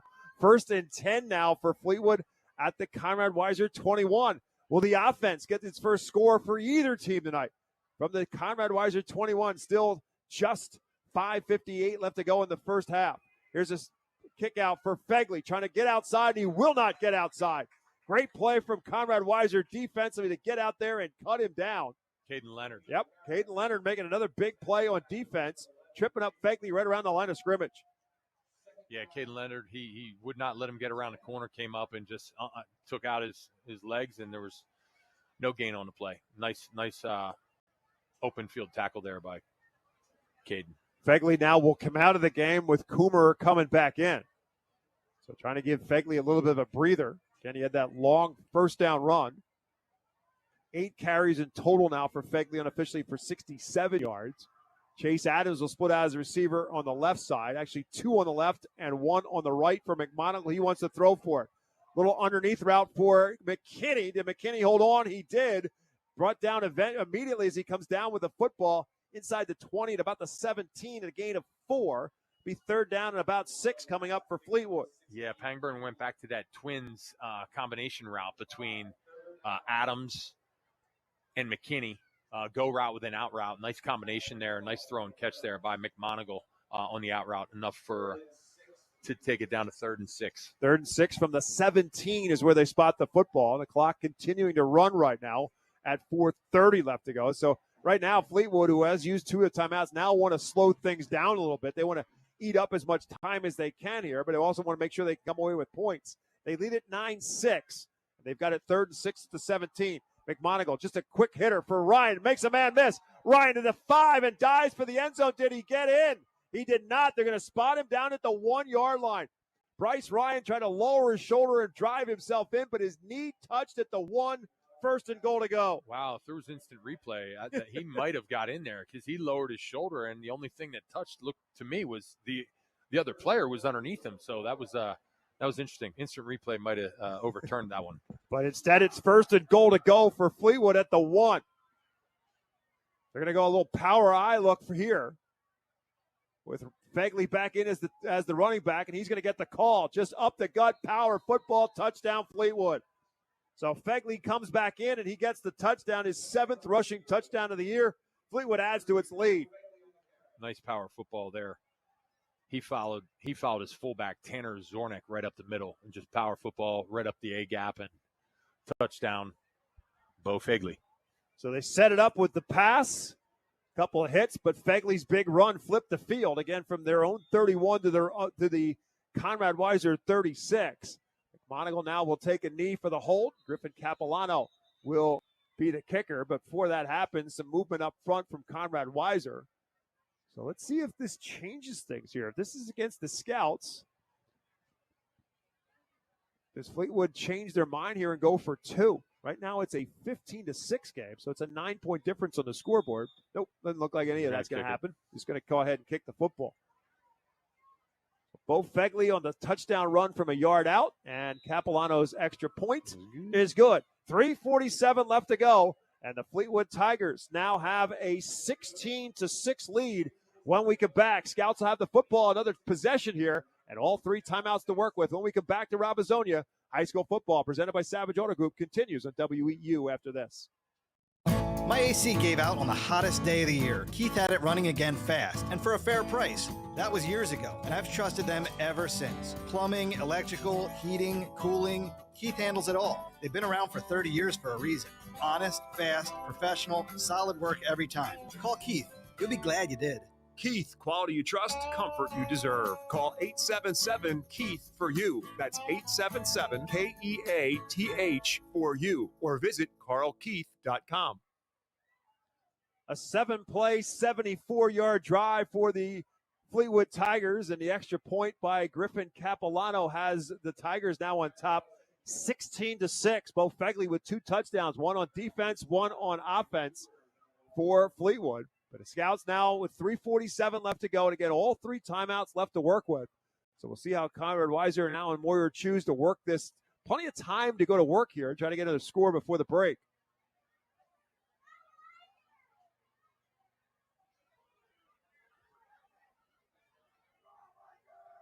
Joe DePrince and Cole Cooper are the return men for Conrad Weiser. Capilano, his mom Tiffany, is the head field hockey coach for Fleetwood, or for Ole, and was a guest last night on A Slice of Sports with Jeff Nolan. And that kickoff by Griffin Capilano goes out of bounds, it looks like, or did it go in the end zone? It looks like it went out of bounds, so Conrad Weiser get the ball at the 35. Again, 3:47 left to go for the Scouts. 1st and 10. No, it did go into the end zone, so it's going to be a touchback at the 20. So that's where the Scouts will start. 1st and 10 from the 20. Hunter Sellers has completed his last 4 passes. He's 4 for 6 throwing the football for 32 yards. He's found Dylan Parr for 2 of those 4. Parr's going to split out to the right side. Owen Kearns will split out to the left.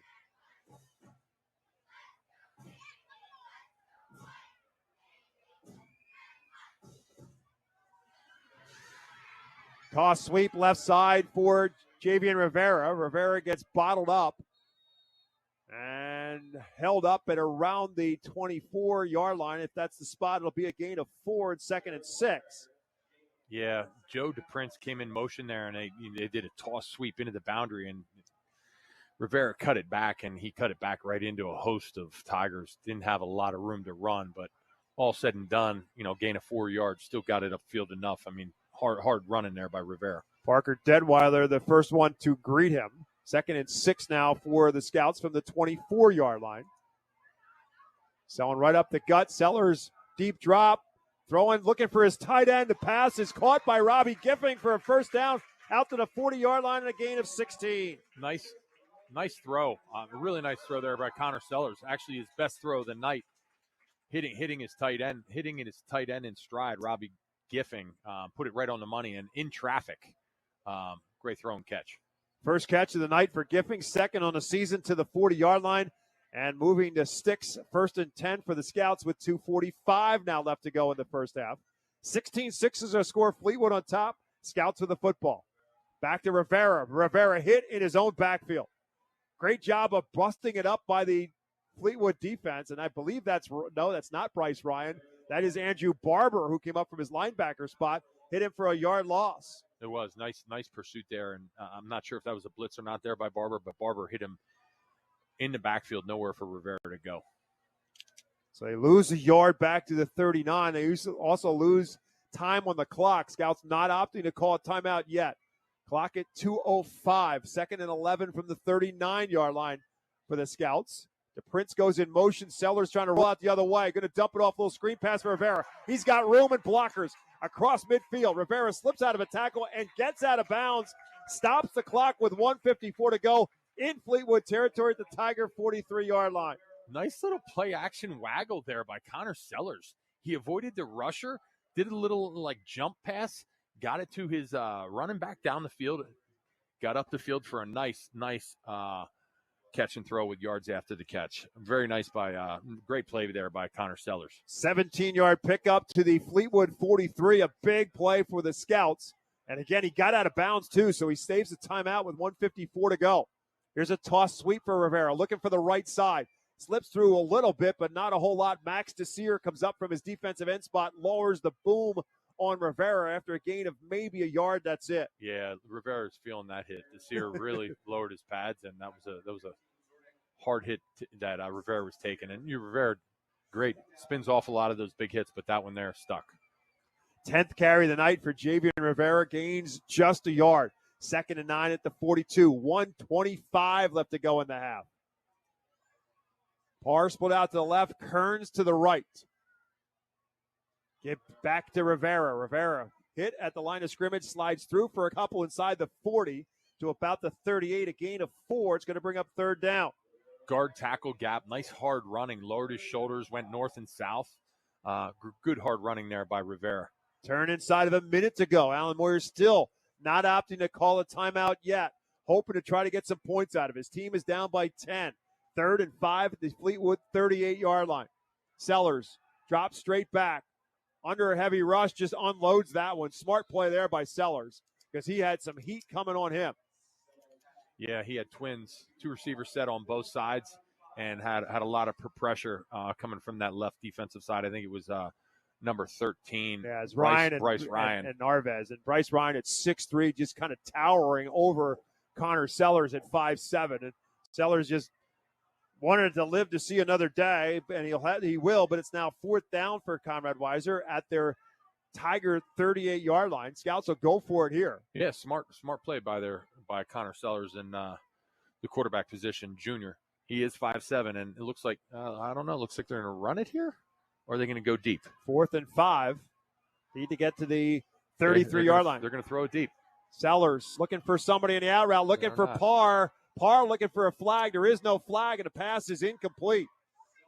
So the Tigers will take over on downs. They chose to run a comeback right at the sticks, and Dylan Parr is not happy. he's down there thinking he was interfered with on his receiver route. So instead, Fleetwood will take possession. 1st and 10 for the Tigers at their own 38-yard line. They've got 39.5 seconds left to go, but don't forget they've had to use 2 timeouts early in this first half, so they only have 1 timeout left to go. They lead it by 10, 1st and 10 from the 38. 2 receivers for McMonigle to his right. Coomer is back in the backfield. That's who's going to get the call. Coomer will get a couple, and the Scouts will wrap him up at about the 43, and now a timeout's going to get called. Fleetwood will use its 3rd timeout here. Cole Copper and Martin Basmagian on the tackle. Tight defensive end, senior, 5'10", 200 pounds. Gain of 5 for Coomer, and the Tigers called. Actually, it looks like Weiser called the timeout.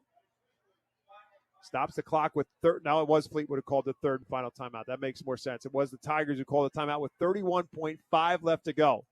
So now if you're Fleetwood and you are thinking about trying to get something, you got to use the sidelines and get out of bounds and stop the clock. Of course, any first down does stop the clock till they move the chains, but you're going to need a lot more than that with 31.5 left to go in the half. So barring a huge change of events, Fleetwood will head to the locker room with the lead here. Conrad Weiser won this matchup last year 35-7. En route to running the table not only in Section 3, but in this regular season. The Scouts went 10-0 last year and then lost in the District 3 playoffs to Bishop McDevitt 42-7. Second down and 5 coming up for Fleetwood after the 5-yard run for Coomer. Play action fake. Now McMonigle again with a bootleg hit as he throws it up in the air, and he just heaves that one into the bench. Didn't have a chance. It was a little waggle there. Owen Kearns came out of his cornerback position and blitzed and did not give him a chance at all. McMonigle turned around and he was right in his face. Smart play by McMonigle just to throw it away. And stop the clock as well with now 25.9 seconds left to go. That's the good news for the Tigers. The bad news is it's 3rd down.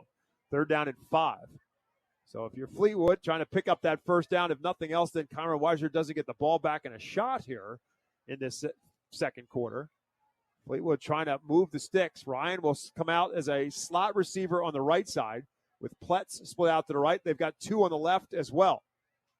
McMonigle will give it to Coomer. Coomer will get a couple, but not enough as he's tripped up across the 45 to about the 46. Gain of 3, but they needed 5. It'll bring up 4th down. And it's going to run the clock out. 4th down and 2, and we're down to 7 seconds. Conrad Weiser is not going to bother to call a timeout. Fleetwood will not have to run another play, and that will do it for our first half. So the defenses and the special teams did the bulk of the work, but both Fegley and the offense finally for Fleetwood put one on the board early on in this quarter. And with that, it is a 16-6 game in favor of the Fleetwood Tigers. We'll take a timeout. Back with our Lincoln Plumbing and Heating halftime show on WEEU in Reading after this. Noisy, squeaky, or uneven garage doors? Do they snap, crackle, or pop? Having trouble opening or closing? Get a garage door tune-up now from Overhead Door Reading. For just $99, we'll inspect, lubricate, and adjust your garage doors so they run smoothly and quietly. Don't get stuck in the driveway this winter. Call today and ask for our tune-up special. Serving the community since 1965. Overhead Door Reading. We're more than just doors. OverheadDoorReading.com. If you are buying or selling a home, contact RE/MAX real estate agent Phil Macaronis. With over 20 years of experience and a member of the RE/MAX Hall of Fame, Phil does it all. From residential to commercial real estate sales. And with his large catalog of repeat and referral customers, you know you can depend on Phil Macaronis, no matter where you're looking for your next home. Call 610-670-2770 or call Phil directly anytime at 610-858-4555. Tonight's halftime show is brought to you by Lincoln Plumbing and Heating. When you need a plumber, get a good one. Locally owned and operated for over 50 years, Lincoln Plumbing has the experience to help from a leaky faucet to a whole bathroom remodel. Call 610-376-0863 for Lincoln Plumbing and Heating, as honest as their name. Alongside Matt Lytle, my name is Bob McCool. Some odd scoring going on in this football game, but it's a tight game as we expected, with Fleetwood on top of Conrad Weiser 16-6 at the break. and it started with a blocked punt by the Fleetwood Tigers. The ball rolled out of the back of the end zone, and as a result of that, the Tigers got the game's first score on a safety. And then ultimately, the game's first score for Conrad Weiser came on an interception return. Caden Leonard on a deflected pass took it the other way, 85 yards. They missed the extra point, so at the end of the first quarter, it was 6-2. Conrad Weiser on top of Fleetwood. But then Bo Fegley entered into this game, not as you might expect as a running back, but from his linebacker spot or safety spot as he came up and ripped the ball out of the hands of Caden Leonard on a running play and took off the other way for a 35-yard, we'll call it a fumble recovery because that's officially what it'll go down as. But Bo Fegley with the strip and the run back the other way. And then the extra point by Griffin Capilano made it a 9-6 game. And then Fegley ultimately got it the more traditional way with the rushing touchdown, his second touchdown of the night, his seventh rushing touchdown of the season. But that was all set up by first Fegley's long run of 30-plus yards to flip the field, and then a great play for the tight end Bryce Ryan, who took it down to the 1-yard line on the completion across the middle from Chase McMonagle. And then Fegley took it in from there for the 1-yard score. The extra point by Capilano was good, and that's where we stand. 16-6 is our score with Fleetwood Tigers on top of the Conrad Weiser Scouts. You are up to date in Robisonia. We're going to throw things back to the WEEU studio. Jeff Nolan, Matt Knob, Adam Cook in at the WEEU studios to fill you in on all the scores as our Lincoln Plumbing Halftime Show continues here on WEEU. Welcome, everybody. Second floor, 4th and Court. We're at the break, 16-6. Fleetwood with a lead over Conrad Weiser. Well, the boys are all in here. In the studio is Matt Knob and Adam Cook. Gracie Raleigh taking care of all the technical ends of everything. And, well, guys, 22 points scored here in the first half. How many points, Adam Cook, have come via a normal offensive touchdown? Only 7. That was the latest touchdown scored by the Tigers. A 1-yard rush into the end zone for Bo Fegley. Matt, if I were to name this first half or give it some sort of big picture, would it be mistake palooza kind of first half? Sloppy is the word that comes to mind. A sloppy palooza? If you listen to Bob and Matt's pregame show, they talk about Fleetwood 2-1 on the season, but in their one loss to Upper Perk, they were plagued by turnovers. They were plagued by special teams mistakes. And in the keys of the game, Matt said it's going to be the team that makes the least amount of mistakes. And here we sit 16-6 at the break in favor of Fleetwood. Been mistakes on both sides, but Fleetwood has been able to capitalize on those mistakes as opposed to Conrad Weiser. Yeah, the big name in the first half is Mr. Bo Fegley. 35-yard scoop and score, also 1-yard touchdown run for Fleetwood. Of course, they also picked up the points on the blocked punt. Matt, you and I talked about this in the pregame show, the fact that the Fleetwood defense, at least on paper, did not match up to what Conrad Weiser can do. We didn't talk about the Fleetwood special teams and what they're doing. Yeah, I mean, they are the block punt. Not only did it give Fleetwood 2 points, sort of set the tone there for the rest of the first half. The Tigers had all the momentum. Conrad Weiser did score, but the Tigers had the momentum for the majority of that first half after that safety. Adam, surprised a little bit at the first half performance from Fleetwood and capitalizing on all the mistakes? Yeah, I'd say so. This is a Fleetwood team. They're 2-1 this season. A good Weiser team they're against, and this is the half that they wanted to start things off with. The fact that I looked at the Weiser roster, and it is still, coming off a 10-win season, the only loss to McDevitt in the district final last year. And Bob kind of alluded to the fact late that, the 10 wins last year, the 3 to start the season. They come back with a very heavy senior-junior class, 18 seniors, I believe, and 12 juniors. So there's a lot of experience, Matt. It's not a team playing with like their experience tonight right now, at least in the first half. At least in the first half, Coach Alan Moyer, obviously, there'll be some halftime adjustments. So for both teams, I'm sure, and it'll be interesting to see Conrad Weiser with that veteran experience. How do you respond in the beginning of the third quarter when you're down 10 points? Because if you let Fleetwood score again, it's now a 3-score game. So how does Conrad Weiser respond here? Get back in this game in front of their home fans. It'll be interesting to see. We're going to take a timeout. When we come back, we're going to catch you up on the area scores, tell you what else is going on. It is halftime from Conrad Weiser. Scouts are trailing the Tigers of Fleetwood 16-6. Matt, Adam, and myself, we'll come back after this on the Voice of Berks and Beyond 830 WEEU. Support your Berks County community while purchasing great new and used furniture, appliances, and building supplies at the Habitat for Humanity Restore of Berks County. Located at 5370 Allentown Pike in Temple, the Restore carries brand name new and used appliances, furniture, home decor, and more. Many new items are manufacturer direct and are available at unbeatable prices. Stop by the Habitat for Humanity Restore of Berks County Tuesdays through Saturdays from 9 a.m. to 6 p.m. or visit our website at restoreberks.org for more information. Hey, Berks County, Chick-fil-A Catering makes game day even better. Choose from a variety of trays, including Chick-fil-A nuggets, mac and cheese, and chocolate chunk cookies. Perfect for your next gathering. Place your order through the Chick-fil-A app, online, or by calling ahead and pick it up at your local Chick-fil-A restaurant at Broadcasting Square, 5th Street Highway, and Exeter Commons. Take cooking off your plate this football season and enjoy the perfect spread with Chick-fil-A Catering. Availability and order requirements vary. See restaurant for details. Savage 61 Chrysler Dodge Jeep Ram is once again the #1 rated auto dealership in Pennsylvania. Thinking it's time to trade up for something newer? We offer the most insane trade-in values you'll find anywhere. Whether you're looking for a new or certified pre-owned vehicle, our dedicated team will make sure you drive away happy. Visit us today at savage61.com and see why we're Pennsylvania's top choice. To find out how WEU can be your affordable advertising partner, call 610-345-7338.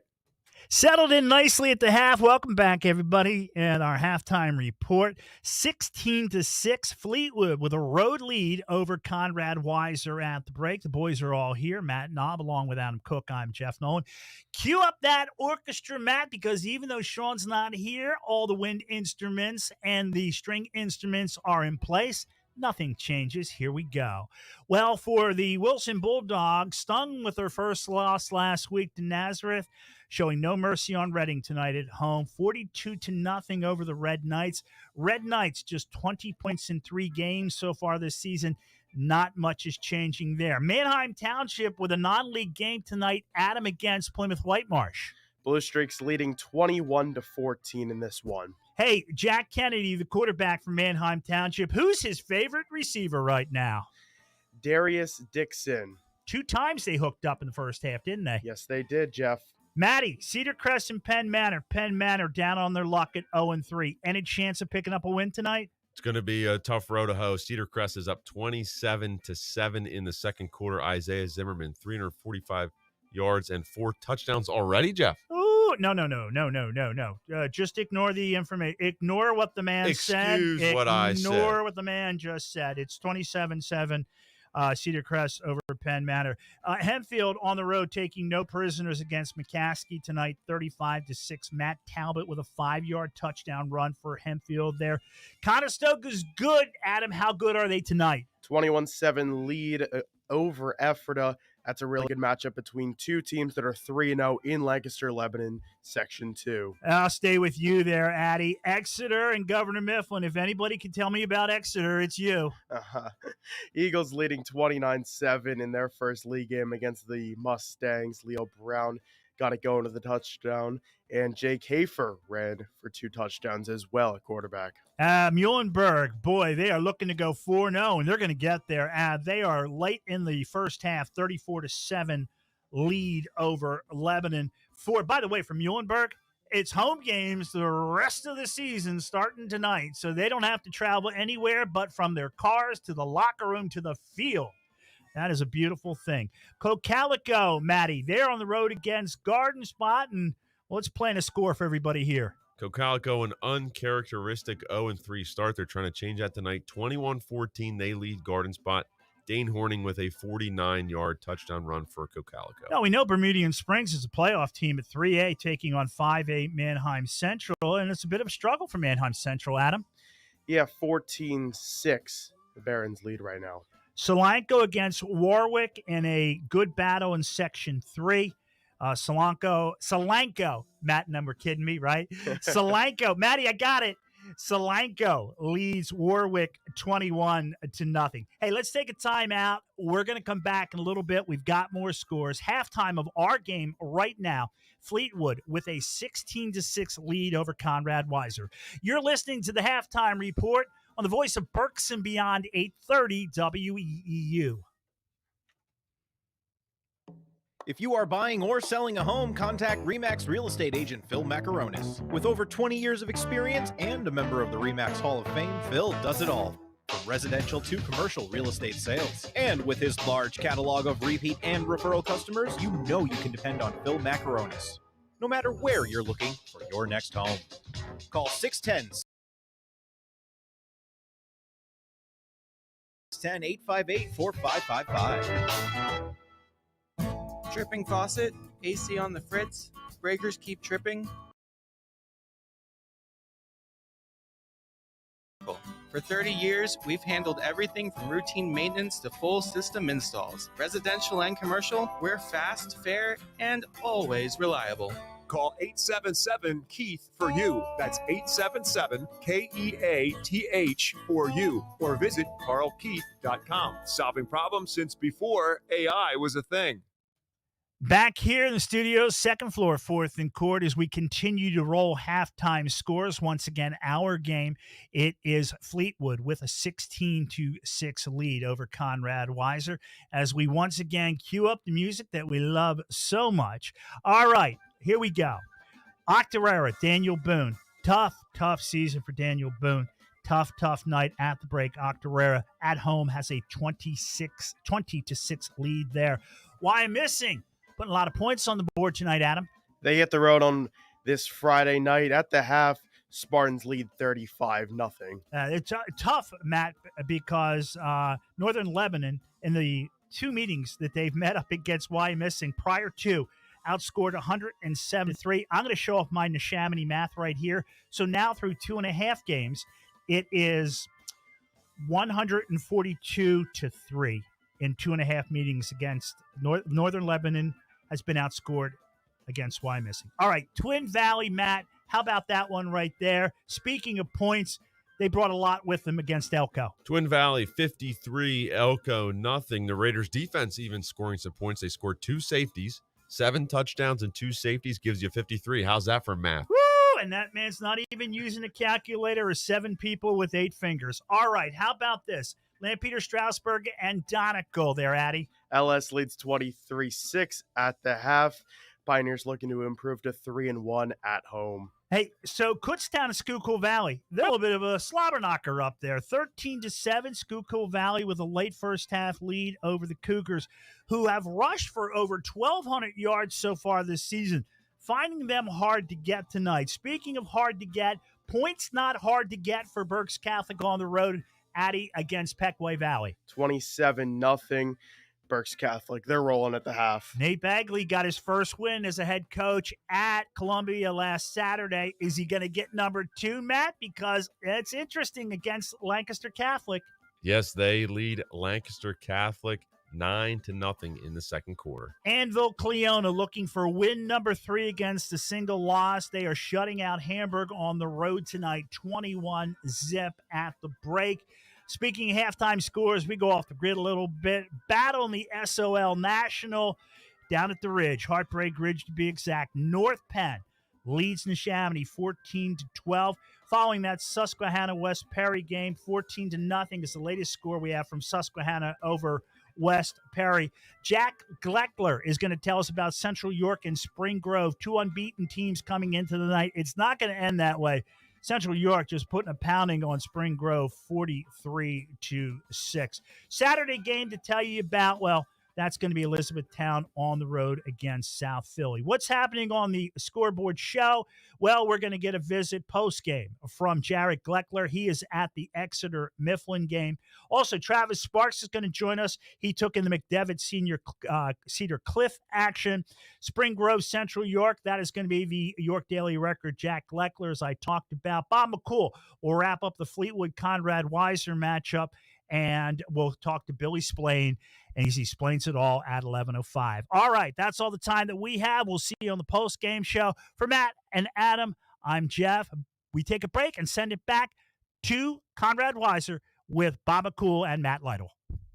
Redner's Markets is a part of the Berks County community, proudly employee, local, and American-owned since 1970. Your support has made Redner's a staple, and your continued commitment is rewarded with the Redner's Rewards program. Shopping at the markets earns you big savings with grocery deals, special offers and services, and surprise savings. Rewards members save at the pump, too, with discounts on fuel prices at our 7 Redner's Quick Stops and many more select locations. Shop, earn, and save with the Redner's mobile app. Sign up at the store or online at rednersmarkets.com. This season, stick with everyone's favorite snack, Diefenbach's Kettle Chips. Legend has it Mark Diefenbach loved kettle cooked chips so much he turned his Berks County kitchen into the ultimate snack factory. Now, over 60 years later, we're still making that delicious PA crafted crunch with the same passion and quality right where it all began. So crunch into some flavorful Diefenbach's Kettle Chips today and snack on a delicious tradition. Updating your furniture and appliances?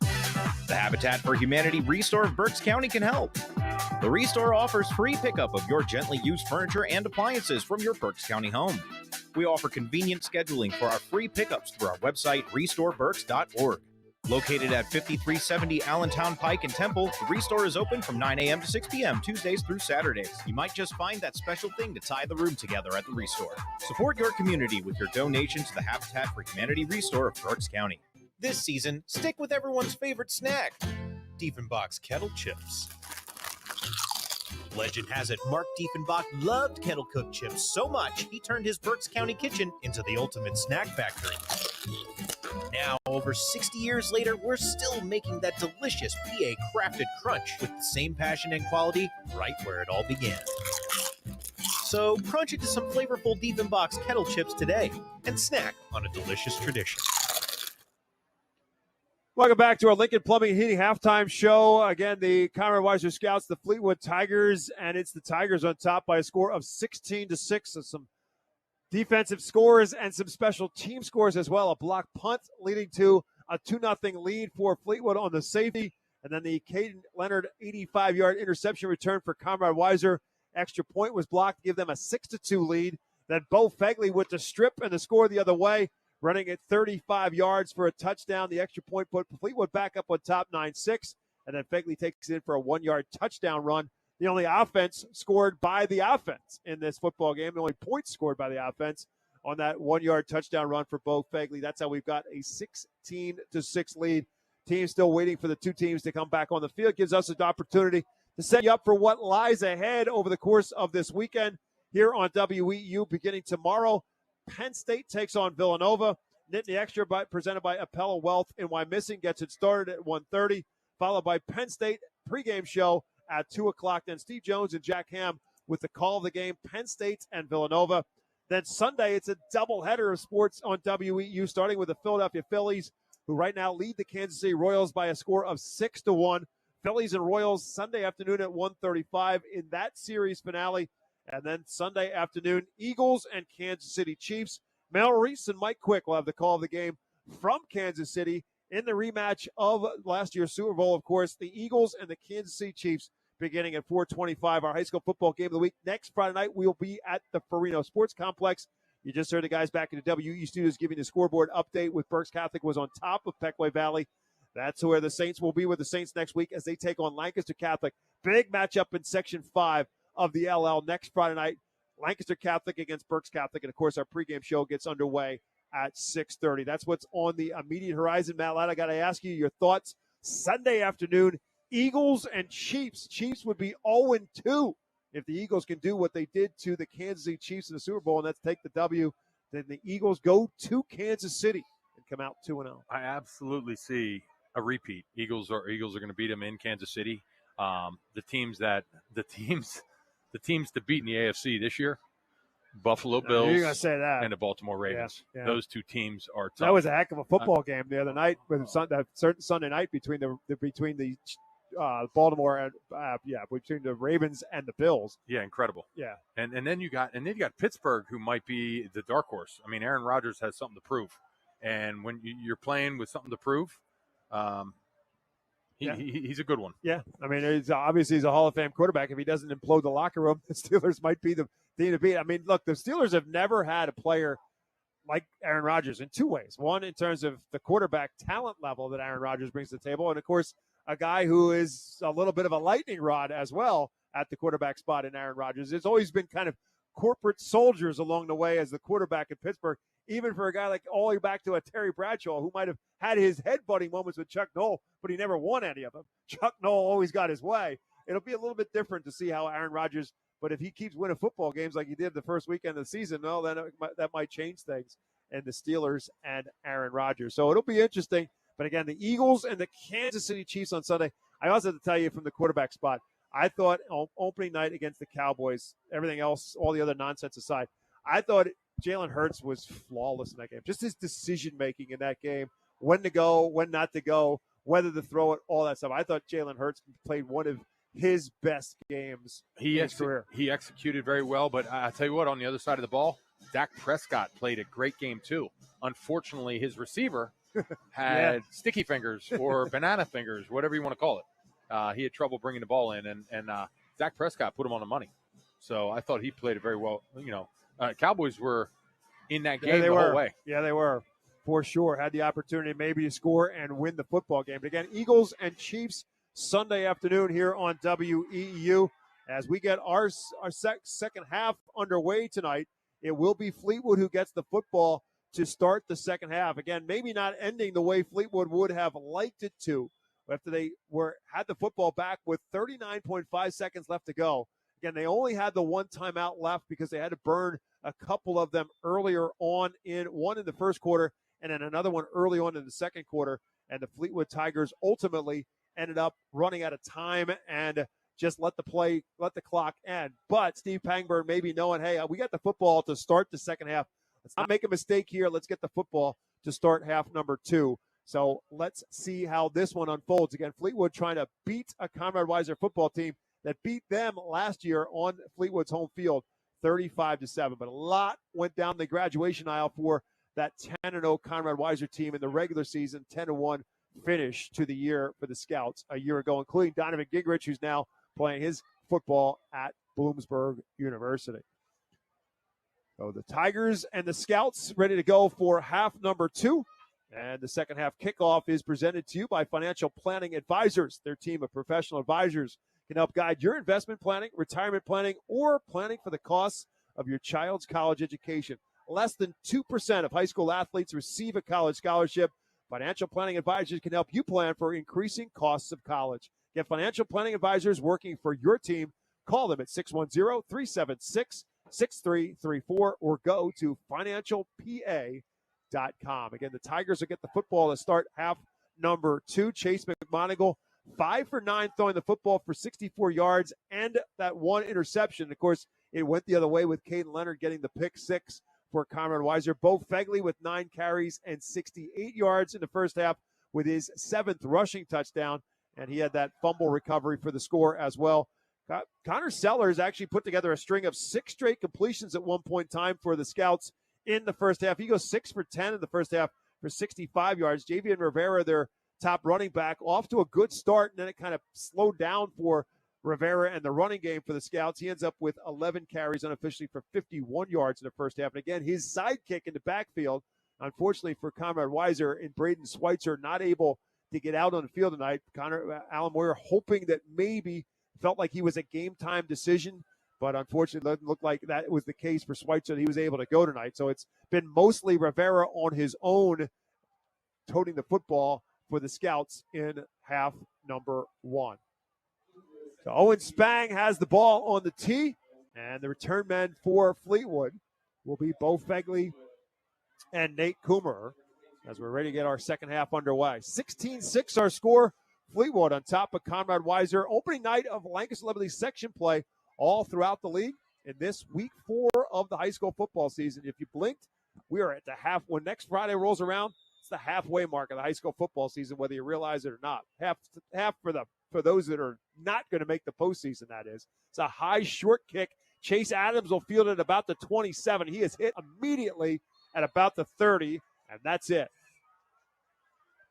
So that's where the Tigers will start first possession, 1st and 10, at either the 29 or 30. Nice little flub kick there by Conrad Weiser, not kicking it back deep to Fegley or any of their playmakers. No, nice catch there by Fleetwood up man for no return. It'll be interesting to see what this second half brings. If you see disciplined football and execution, would have loved to hear what halftime talks were like in the locker room. 3 penalties for 15 yards for Fleetwood, 4 penalties for 20 for Conrad Weiser. All of them, again, all 7 penalties in the combination, all of them were procedure penalties, either offense or defense. McMonagle, again, with that quick hitter to Coomer across the middle of the field. That's how they started the first quarter. That's how they start the third quarter as well for a first down pickup. Yeah, nice call. They got away from it early in the first quarter. That was 3-by-1, 3 receivers to the strong side. They ran a seam route, send Coomer right down the middle, and it was a nice throw and catch there from McMonagle to Coomer for a first down all the way out to the Fleetwood 43-yard line. Gain of 14. The first time they did it in the first quarter, it went for 21 yards. This one goes for 14 more. So 1st and 10 for the Tigers at the 43-yard line. Coomer, the back in the backfield. He's got 3 bunched to his right, 1 to his left. Fegley, the back. He fakes it to him, and McMonagle wants to keep it himself. Conrad Weiser not fooled on the play, and they don't let him get outside. And it looks like it was Owen Kearns from his linebacker spot that shut it down. Owen Kearns, really nice job on that pursuit. He was not allowing McMonagle to get around the outside. Loss on the play of 6. That's a side of Chase McMonagle we hadn't seen, which is the running game. And Conrad Weiser, even though they hadn't seen it, not fooled by it, he pulled it out, took it himself, and loses 5 on the play. So it's 2nd and 15, now backed up to the 38-yard line. Play action fake to Fegley. Looking for that little quick pop pass to Ryan, the tight end, but it's too far out of his reach and incomplete. Yeah, we talk about discipline and execution. That was a great job, that pass play by Kearns staying at home, and especially when McMonagle tried pulling it down himself, calling his own number on that keeper, and now they're Fleetwood's backed up. It's 3rd and 16. 3rd and from their own 38-yard line, as Matt said, 3rd down in this opening series after that quick hitter for Coomer. Josiah Pletz will split out as a receiver on the right side. Coomer is now lined up on a wing on the right with Fegley the back in the backfield. Conrad Weiser almost getting a little jumpy at the line of scrimmage, but they stay put. McMonagle, a little slip out for Coomer, and he won't slip the tackle. Coming up and making the stick for Conrad Weiser is Luke Walter coming up to make the hit. And stripping him down, knocking him down back at about the 38-yard line. No gain on the play. It's going to be 4th down. Yeah, that trips formation again to the field. You had 2 slants with Kemmerer running a flat route. Put it on Kemmerer, getting him out in the flats, getting him out on the perimeter. And Kemmerer, it was nice open field tackle made by Conrad Weiser Scouts. For no gain on the play, it's 4th down, so Adams will punt it. No rush, low line drive kick that will hit and take a Fleetwood bounce and keep on rolling inside the 20, inside the 15, and all the way down to about the 12-yard line. So Chase Adams just going for the long route, and it works exceptionally well for Fleetwood. No height on that kick, but it hit on the turf and just kept on rolling. And Conrad Weiser's backed up in their own territory. Scouts' first possession with 9:55 left to go in the third quarter. They're down 16-6, and they are backed up all the way back at their own 12-yard line. Nice special teams play there by the Fleetwood Tigers. Learned their lesson in that upper perk game. Steve Pagburn rattling off, thanks to me reminding him of it, of the 9 mistakes he said they made on special teams against upper perk. He had a little bit of trouble remembering what they were, and then all of a sudden they all started coming back to him one by one. 1st and 10 for Conrad Weiser from their own 12. Split backs in the backfield on either side of Sellers, and it's DePrince who's going to get the first call, and not much doing there for Joe Prince, as Fleetwood will wrap him up and drive him backwards. Yeah, split backs there. He quick handoff to DePrince, and Bryce Ryan at his defensive end position was standing there just waiting for him. So loss on the play of a yard. Yeah, I'll tell you what, those 2 defensive ends for Fleetwood have been disruptive. Max Desir on one side, Bryce Ryan on the other. Great size. Ryan Northwest, he's 6'3". Desir's 6 foot, he's 220 pounds. And they have had their way up front on more than one occasion. They back up the Scouts a yard loss to the 11, and it's 2nd and 11. Now almost jumped off sides. Sellers in trouble, trying to get out of dodge. He rolls out, finds some time, finds a receiver. Pass is caught out across the 15 to about the 17-yard line, and it's DePrince on the catch. Nice poise there by Sellers. Looking to the field on the front side, had nobody, did a little scramble to the boundary and found his receiver there in DePrince for a gain of 6 yards. To this 17-yard line, call it 3rd down and 5 now. Big one here for the Scouts, if nothing else. Try to keep the drive alive and not to punt from deep in their own territory. DePrince now comes out of the game on this snap. Dylan Parr is split out to the left. Owen Kearns split out to the right on 3rd and 5 from the 17. Sellers has time, looking for the underneath route. Pass is caught, over the shoulder catch, and good for a first down for Conrad Weiser out across the 35-yard line, and finally run out of bounds. It is Cole Cooper on the catch. First down pickup for the Scouts.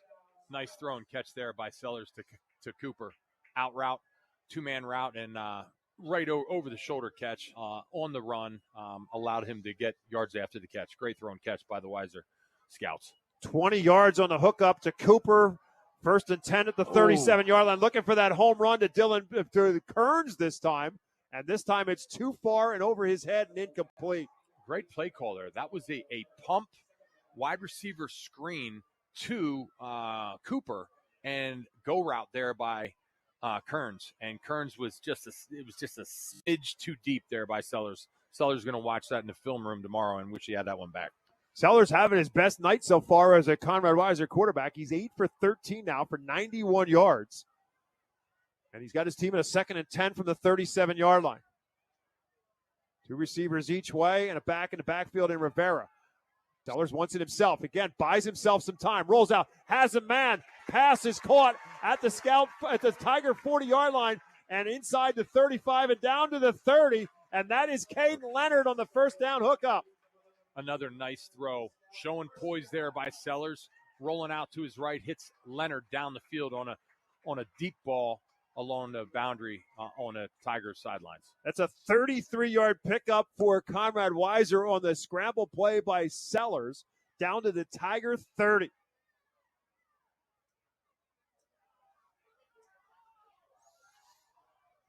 First and 10 for Conrad Weiser. 8:09 left to go in the third. They're down 10. Sellers looking for more. Rolls out again. Looking for the little underneath route, and well covered was Owen Kearns. He just threw that one away.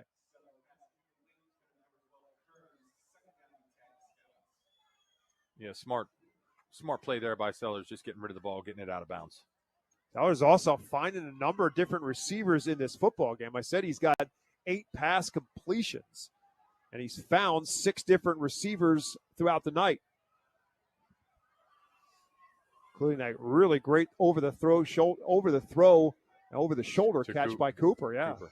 2nd and 10 now at the 30.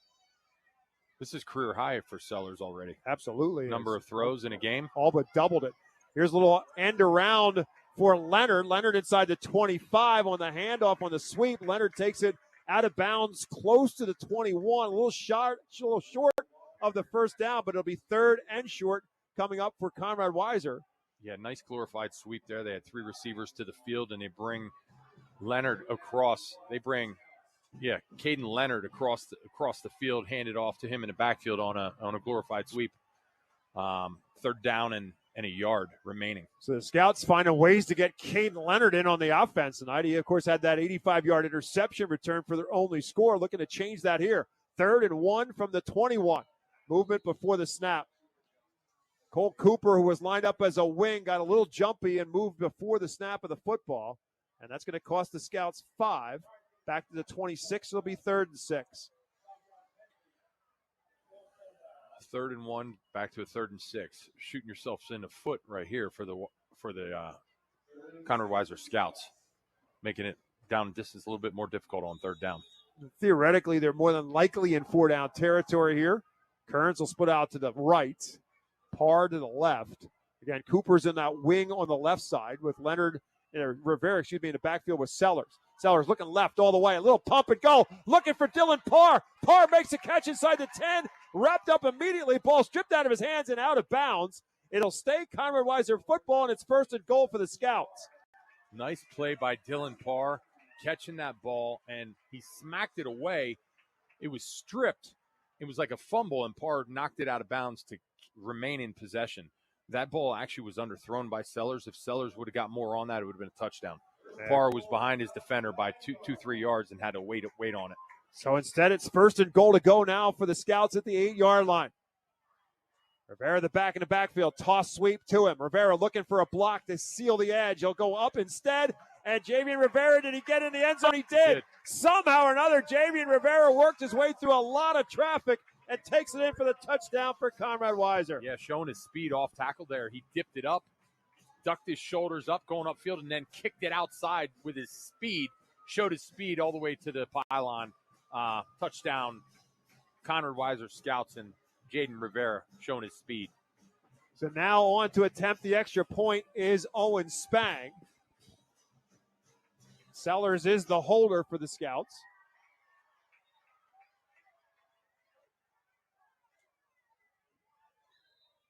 Now whistle before the ball is snapped. Might not have been enough men on the field. I think is Conrad Weiser going to have to burn a timeout here? Yep, substitutes. 12 men on the field this time. That's the second time. Yeah. So one too many out there. So this is going to cost Conrad Weiser 5. They'll just have to kick the extra point from 5 yards further back. They did miss an extra point after their first touchdown. Again, Owen Spang, the sophomore, is their kicker. So this now becomes a 25-yard extra point. And another whistle on the snap. This time it's going to be procedure against Fleetwood. So now they go back and kick it where they were going to kick it anyhow. So again, a combined 9 penalties in this game, and all of them have been 5-yard procedure penalties. So some good news and bad news. 1, they're only 5 yards, but 2, there's too many of them. So right back to where they were originally. It'll now go back to being their more traditional 20-yard extra point attempt for Owen Spang. He should be loose. He's already kicked it twice. And this will be the 3rd time he gets to kick it. Snap good, hold down, kick. This time is through. 6:54 left to go, and Conrad Weiser with its first possession takes it to the end zone for the touchdown. It's now a 16-13 game. When we come back to Robisonia with more high school football presented by Savage Auto Group, live on WEEU in Reading. Hey, Berks County, Chick-fil-A Catering makes game day even better. Choose from a variety of trays, including Chick-fil-A nuggets, mac and cheese, and chocolate chunk cookies. Perfect for your next gathering. Place your order through the Chick-fil-A app, online, or by calling ahead and pick it up at your local Chick-fil-A restaurant at Broadcasting Square, 5th Street Highway, and Exeter Commons. Take cooking off your plate this football season and enjoy the perfect spread with Chick-fil-A Catering. Availability and order requirements vary. See restaurant for details.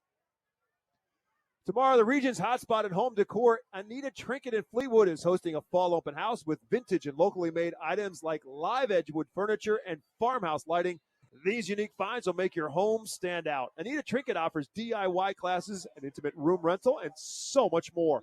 Open 7 days a week, including the fall open house tomorrow and online at AnitaTrinket.com. Brand new ball game as the Conrad Weiser Scouts put together a 78-yard drive for a touchdown. I shortchanged them. An 88-yard drive for the touchdown. Took them 9 plays to get in, but it ultimately ends up in a Javian Rivera touchdown run, his only carry of this second half, as that was mostly a Connor Sellers passing attack for the Scouts to get that touchdown. This time the kickoff will be fielded by Chase Adams, all the way back over his shoulder at about his own 4-yard line. 15 and will not get to the 20. Good tackle on special teams by Conrad Weiser to wrap him up. Evan Erdman in on the tackle for the Scouts, and the Tigers will start from their own 20. Still on top, but now it's a 3-point lead for Conrad Weiser at 16-13.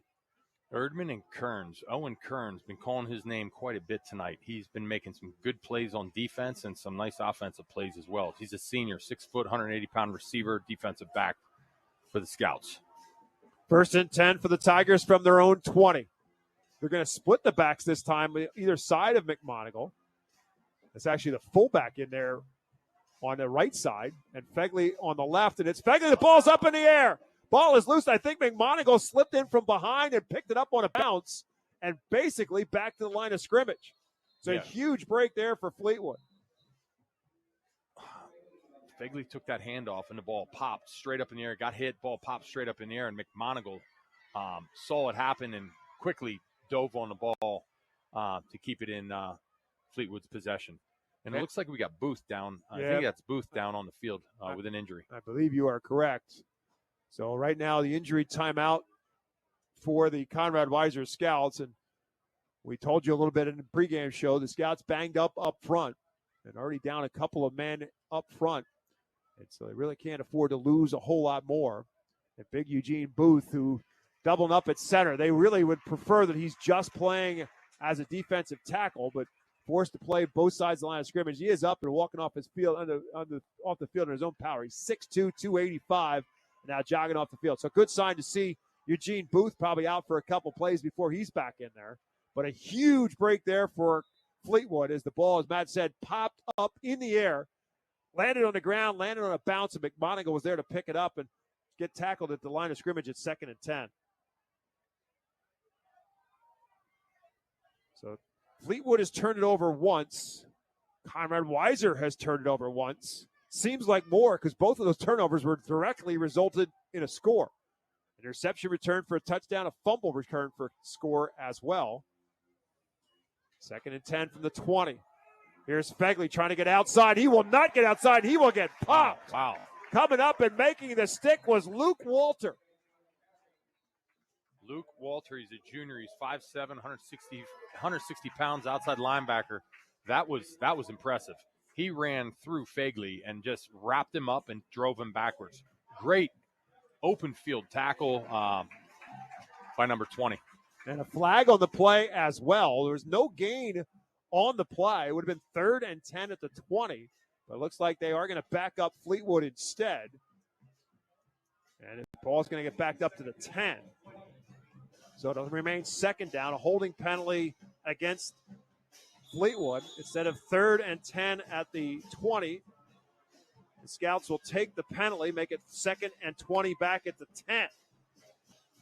Trying to play the field position game right now for the Scouts and back them up as best you can. McMonagle. Pump and go, looking for Chase Adams. It's a jump ball with Parr, and Matt Adams came down with a football. Chase Adams just out-leaped Dylan Parr, came down with it out across the 40-yard line. 1st down, Fleetwood. Yeah, that was, again, 3 receivers set to the field, and Adams just ran a go route. McMonagle set up, threw it deep, and it was a jump, pretty much a jump ball between him and Dylan Parr. And I tell you what, Chase Adams, out-jumped. Just flat out jumped Dylan Parr. High pointed that ball and brought it down. All the way out to wait to see where they spot. It's around the 45 is I think where they're going to spot the football. As officials timeout on the play, I'm not sure what that's all about. There's an injured player. I didn't see that happening. It's over on the Fleetwood sideline, but it looks like you're right. They're actually spotting it out to the 49-yard line. It's just going to go as a 39-yard gain to Adams. It's his first catch of the ball game.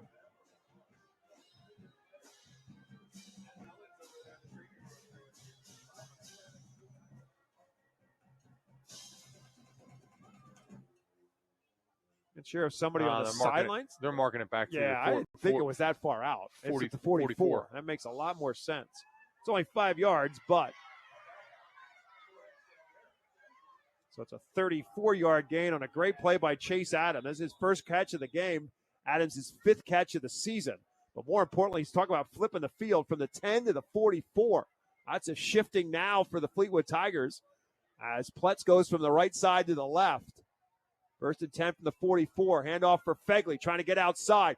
Kicks it out another level across midfield. Fegley into Conrad Weiser territory before he's finally run down around the 35-yard line of the Scouts.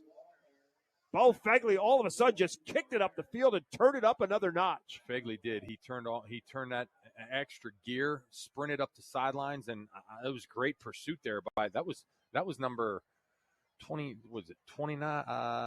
Ethan Reiner, number 34, junior, 5'8", middle line, coming out of the middle linebacker position on the pursuit, tackling him, keeping him from taking it the distance. It looks, I didn't see the flag, but there apparently is a flag on the play because Fleetwood's already walking backwards.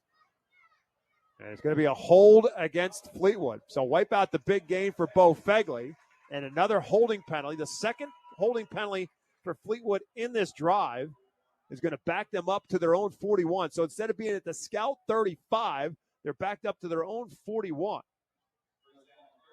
Be first down and 13 for the Tigers. Right back to Fegley. Fegley trying to slip through traffic and not happening this time. This time the Scouts will bottle him up. Eugene Booth, by the way, is back in there, and he's in the middle of bottling things up. Yeah, they were telling you where they were running the ball that play. They had two tight ends to the left, and they had their fullback offset that direction, handed Fegley the ball, and Conrad Weiser, the pursuit, their defensive front, saw that coming. Eugene Booth is a traffic jam in and of himself. I mean, he's a perfect specimen to play at the nose tackle spot. He is a big dude. He's just going to clog things up, and he did exactly that. It's 2nd and 15 now for Fleetwood. McMonagle setting up a screen pass underneath and right away on the stick, and it's Reinert again on the stick. Reinert, but the pressure came from Luke Walter. Luke Walter, Jr., outside linebacker, brought the pressure and the blitz, and McMonagle had to throw it sooner than he would have liked. Got his tight end Ryan on the grab, but it's just a 2-yard gain for Bryce Ryan on that stick by Ethan Reinert. Nobody loves the screen pass better than Alan Moyer, and when you go against it as a defense in practice, when you try to see it the other way, you might be looking for it. The Scouts were. It's 3rd and 13 now for Fleetwood. Clock now at 4:20 left to go in the third quarter. Tigers on top, 16-13. Everybody bunched to the left side for McMonagle here. And he looks for the little slip underneath for Adams. This time it's too tall for Chase Adams, and it's incomplete, and it's 4th down. No, that was a great ball. McMonagle. That was number 4 there, Chase Adams. You know, he got both hands on the ball, went right through the grips of his hands. Got to make that catch for your quarterback. Instead, the Tigers are going to have to punt the football for the second time in this second half. Cooper and DePrince will be the return men for the Scouts. Now get the ball back, hoping for a chance to put together another drive and take the lead back. High kick, a booming kick this time. It'll be DePrince on the return. Oh, it's Cooper on the return, and he's got some room. 30, 35, 40. Midfield for Cole Cooper. Makes another man miss at the 40. Cole Cooper at the 30. 25 and 20. Needs one more block. He's at the 10, and he'll get himself into the end zone. Touchdown, Cole Cooper. What an amazing run for Cooper, and a touchdown, and the Scouts have the lead. Wow, huge play there. And Andrew Barber was the last guy to bring him down. He stiff arms Barber, gets another couple yards past him, and the rest is history. What a run by Cooper. He started out on the right side of the field, ended up on the left side of the field, and then cut it back on the right side of the field. That's about an 85-yard return if you count just north-south. But if you add them all up, it's about a 130-yard return for Cooper. On a tremendous run, and special teams strikes again. Special teams does strike again, and Cooper, poor kid, it looks like he needs some oxygen on the sidelines. Here comes the extra point attempt for Owen Spang.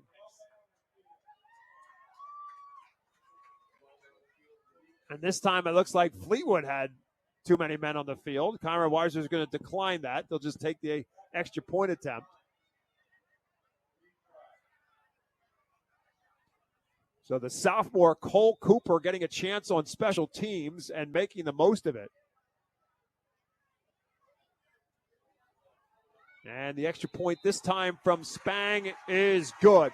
3:44 left to go. And Conrad Weiser's back up on top on the punt return for a touchdown. The score, the Scouts 20, the Tigers 16. Back with more third quarter action on WEEU in Reading. UECU is a credit union that understands Pennsylvania, what it means to grow up here, raise a family, start a business. And we're committed to being your financial partner for life. With competitive rates, exclusive member discounts, and modern technology, UECU offers personalized banking that will make you feel right at home. Visit bankingforpa.org and sign up for UECU membership through our partner association, the Pennsylvania Consumer Council. UECU, banking that understands home. Noisy, squeaky, or uneven garage doors? Do they snap, crackle, or pop? Having trouble opening or closing? Get a garage door tune-up now from Overhead Door Reading. For just $99, we'll inspect, lubricate, and adjust your garage doors so they run smoothly and quietly. Don't get stuck in the driveway this winter. Call today and ask for our tune-up special. Serving the community since 1965. Overhead Door Reading. We're more than just doors. OverheadDoorReading.com. 80-yard punt return for Cole Cooper, and the Conrad Weiser Scouts are back up on top, 20-16.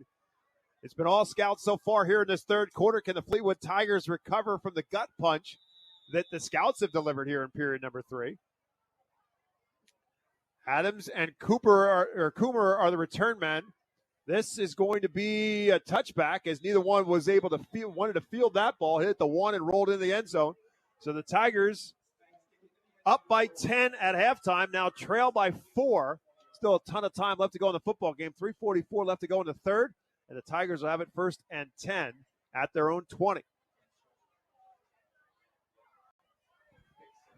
So change of momentum for sure in this second half for the Scouts. First, it was a 9-play, 88-yard drive, and then an 80-yard punt return. And it's a 14-0 third quarter in the Scouts' favor. Davian Pletz will split out to the right side for Fleetwood. Everybody else bunched near the line of scrimmage. 3 receivers bunched to the left. They try the reverse, and the Scouts are there again, and there he is again. What a half that Luke Walter is playing. He's everywhere right now for Conrad Weiser defensively. Yeah, Luke Walter, I don't know if he ate his Wheaties at halftime or, he had a power bar or what it was that he ate, but he ate something because he is electric right now on defense. It's a 7-yard loss on a handoff back to the 13-yard line because Leonard held his ground.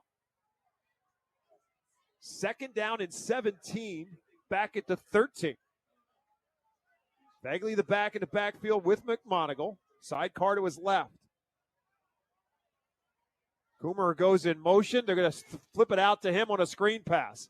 He makes a couple people miss. Stiff arms his way out of another. And a great run after the catch by Coomer out across the 25-yard line. They get a ton of it back. Yeah, really nice job. They went from 3-by-1 to 2-by-2, motioning Kemmerer out to the boundary, and they quick stood up.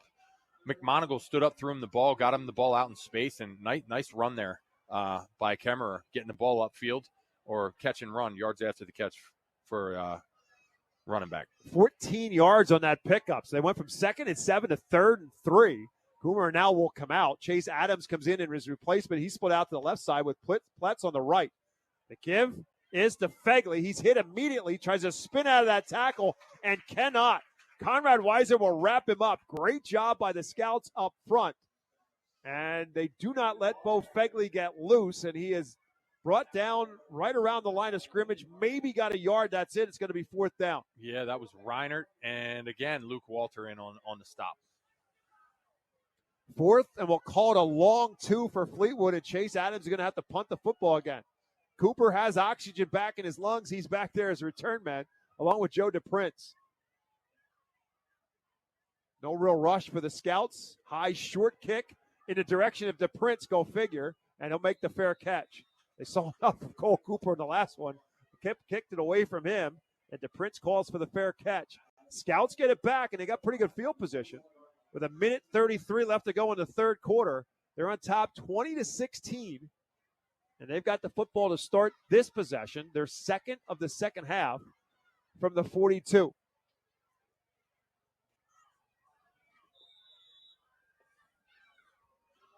Connor Sellers having himself a career night from a statistical standpoint. 10 for 16 for 142 yards.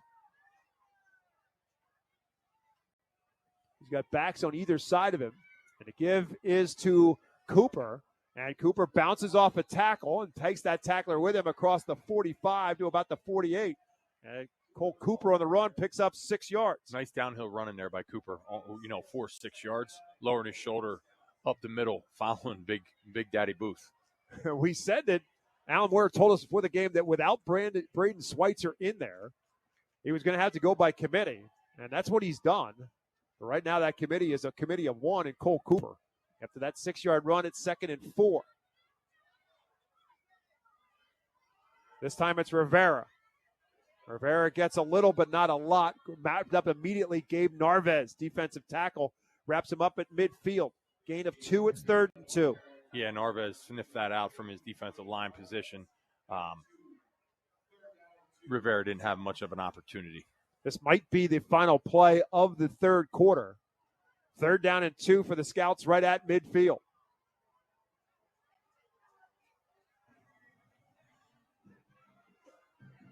Cooper's lined up on a wing on the right. Some confusion right now for Conrad Weiser as to what they're in. Bunch look to the field. Hand off to the boundary to Rivera, and Rivera enough for the first down. He does indeed. He pushes the pile forward for the first down into Fleetwood territory. Stops the clock to move the chains at the Fleetwood 45. 1st down and 10 for the Scouts. The first one on the ground in the second half. First time I saw that bunch look there for the Conrad Weiser Scouts, and it was nice little window dressing there, running Rivera into the boundary to the short side of the field for the first down. Third quarter comes to an end, and the third quarter belonged to the home team. The Conrad Weiser Scouts, down by 10 at halftime, head to the fourth quarter with the lead. We'll come back to Rob Azonia for the final 12. The score, Conrad Weiser 20, Fleetwood 16. High school football presented by Savage Auto Group continues on WEEU after this. Spots Insurance Group is a proud sponsor of Berks County sports. We're an award-winning nationwide agency you can trust, insuring what means most to you for over 32 years. We specialize in auto, home, renters, business, and life insurance. Remember, when you think insurance, think Spots. Visit us at spotsforinsurance.com. That's SPOTTS, 4, insurance.com.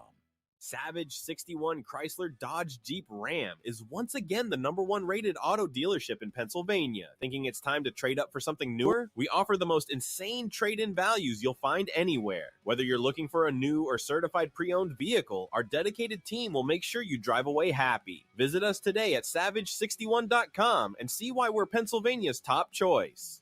To find out how WEU can be your affordable advertising partner, call 610-345-7338. You're listening to high school football at 8:30 a.m. WEEU in Reading as we start the fourth quarter. Conrad Weiser with the football and the lead at 20-16. Scouts in a 1st and 10 from the 45. We'll hand it off for maybe, it looks like actually a loss on the play back to the 46. Make it 2nd down and 11 alongside Matt Lytle. My name is Bob McCool. Scouts down 16-6 at halftime. They lead it 20-16 right now as we start this fourth quarter. 2nd down and 11 for the Scouts from the Tiger 46-yard line. Sellers wants to throw for it here, rolls himself out, buys himself some time. Little underneath route is caught. I believe that's Dylan Parr on the reception.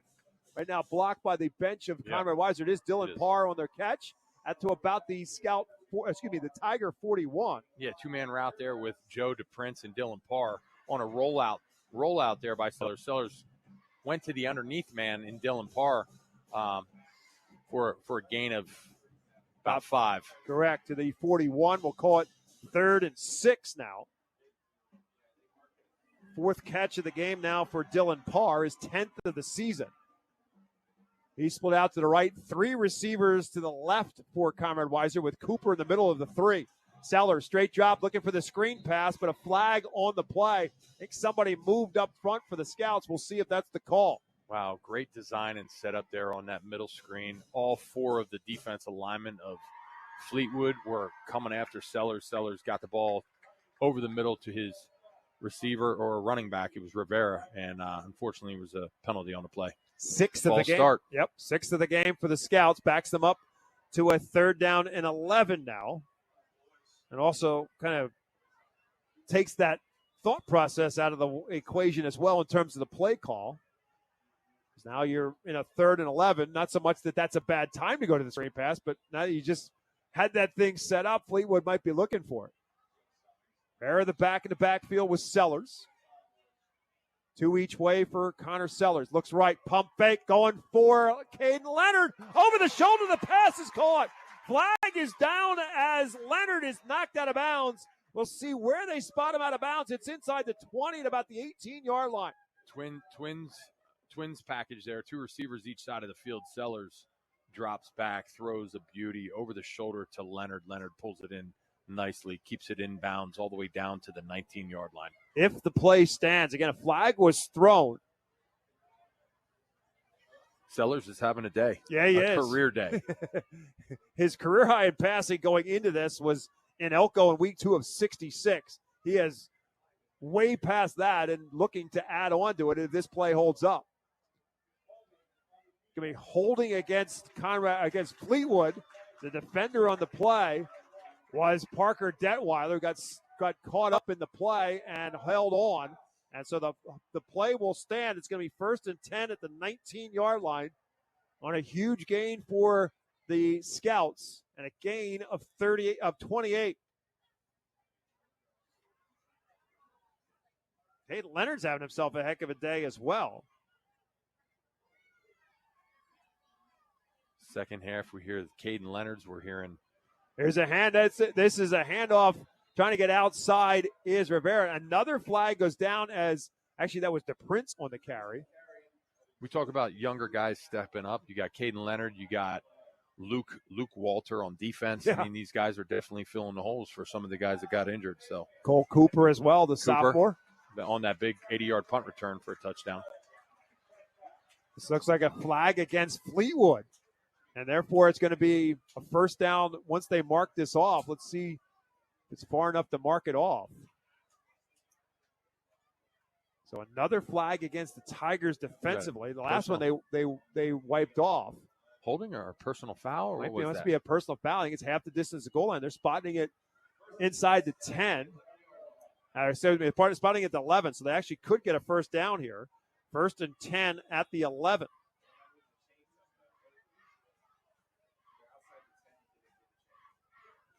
Give is to Rivera right up the gut and a huge hole, and Jamie and Rivera will take it in for the touchdown. The roll continues for Conrad Weiser in half number 2. Sellers, A-gap dive, hands off to Rivera. Rivera goes untouched up the gut for a 10-yard touchdown. Nice play and run by Rivera. The second half of talk about flipping a script as Conrad Weiser Scouts have done just that. They put on a dominating performance so far on every aspect of the football game. And they now have opened up a 10-point lead pending the extra point from Spang. Sellers gets the hold down. The kick this time is through. And now it becomes a 27-16 game in favor of Conrad Weiser. We'll take a timeout with 9:54 still left to play in this football game. Can Fleetwood respond? We'll find out. We come back to Rob Azonia after this. If you are buying or selling a home, contact RE/MAX real estate agent Phil Macaronis. With over 20 years of experience and a member of the RE/MAX Hall of Fame, Phil does it all. From residential to commercial real estate sales. And with his large catalog of repeat and referral customers, you know you can depend on Phil Macaronis. No matter where you're looking for your next home. Call 610-670-2770 or call Phil directly anytime at 610-858-4555. Tripping faucet, AC on the fritz, breakers keep tripping. One call does it all. Keith Heating, Cooling, Plumbing, and Electrical. For 30 years, we've handled everything from routine maintenance to full system installs. Residential and commercial, we're fast, fair, and always reliable. Call 877-KEITH for you. That's 877-KEATH for you. Or visit carlkeith.com. Solving problems since before AI was a thing. Alongside Matt Lytle, my name is Bob McCool. 9:54 left to go. That extra point actually by Owen Spang was no good. So the score is a 10-point game in favor of Conrad Weiser, 26-16. Speaking of score update from Citizens Bank Park. Phil still on top of the Kansas City Royals by a score of 6-2. Phil's trying to get that magic number down another notch. They need magic number is 5 to win the National League East. To win tonight, knocks that down to 4, depending on what the Mets do. Mets hosting the Texas Rangers tonight. Here, the kickoff will roll into the end zone. Another touchback for Fleetwood. So let's see if the Tigers can get things rolling here. They have not done much of anything so far here in the second half. They have just 2 first downs and have had to punt all 3 of their possessions. Yeah, nice kick there by Owen Spang. Sophomore, 6'2", 185 pounds, putting that ball all the way in the end zone for the touchback. Which means the Tigers have to start from their own 20. Chase McMonagle throwing for 128 yards so far on the night. He's in a backfield with Fegley to his left. He's got 3 receivers out to the right. Groomer in a slot. And they'll look for the middle route for McKinney, but it's over his head, incomplete. Some confusion there for Fleetwood as to where they were going. McKinney was open. Yeah, I think that was there was a confusion there from McMonagle and Kemmerer and the receiver. They weren't sure who the ball was thrown to. Matter of fact, number 12, Owen Kearns, tackled Kemmerer as the ball was coming, thinking it was coming to him. So it was kind of like 2 receivers. They were a little bit too close. So it's 2nd and 10 now for the Tigers from their own 20. Chase Adams split out to the left side. McKinney slot left. And here comes a little out route the other side for Platts. Makes the first man miss. Nice job running after the catch by Josiah Platts. That's going to lead to Fleetwood either a first down or pretty close to it, depending on where they spot him down. Yeah, Platts on an isolation route on the backside into the boundary. And nice job, just one-on-one beating his man. McMonagle putting it on him for a gain of 9. 3rd down and 1 for Fleetwood. First catch of the game for Platts. As we said, a 9-yard pickup to make it 3rd and 1 at the 29. It's like a power eye backfield, and they'll give it to Fegley.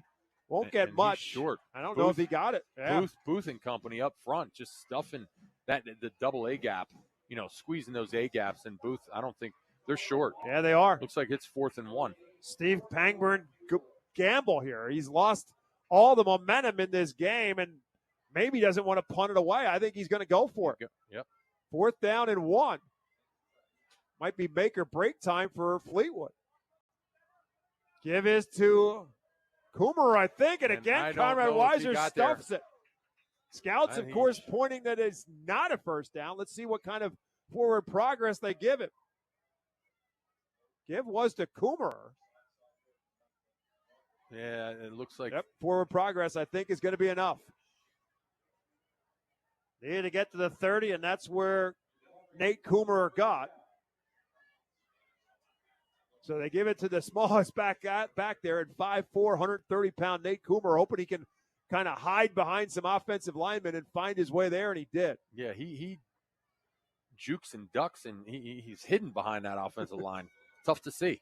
8:20 left to go in the football game. 1st and 10 now for Fleetwood at their own 30. McMonagle throwing, looking for the jump ball for Platts, tangled up with a defender and incomplete. Dylan Parr is that defender.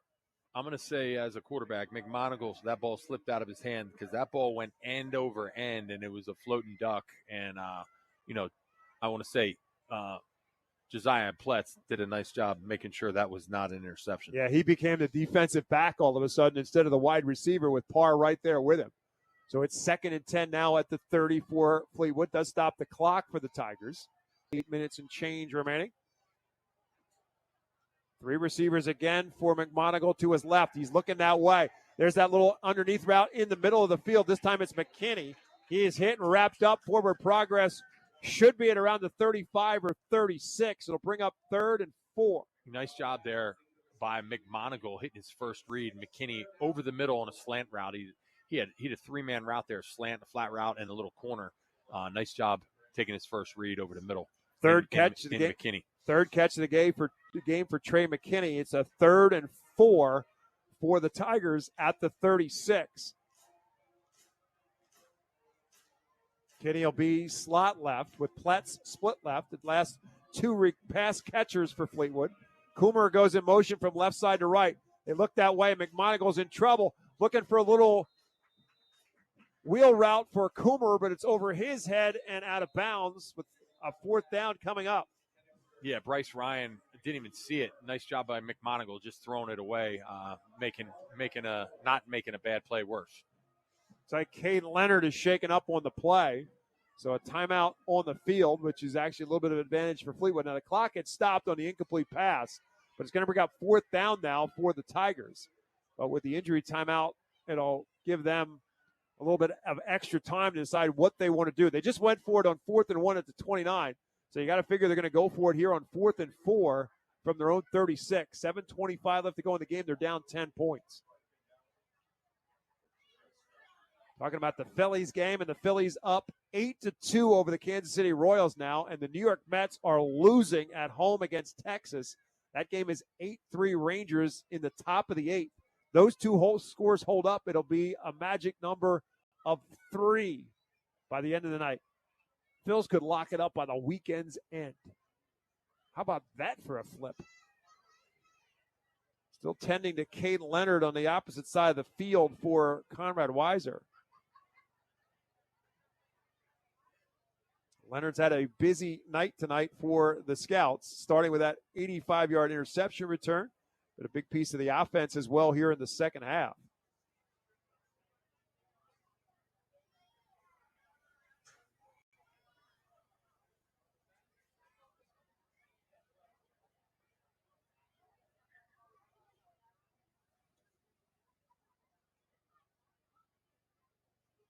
Well, they're helping him up. That's a good sign.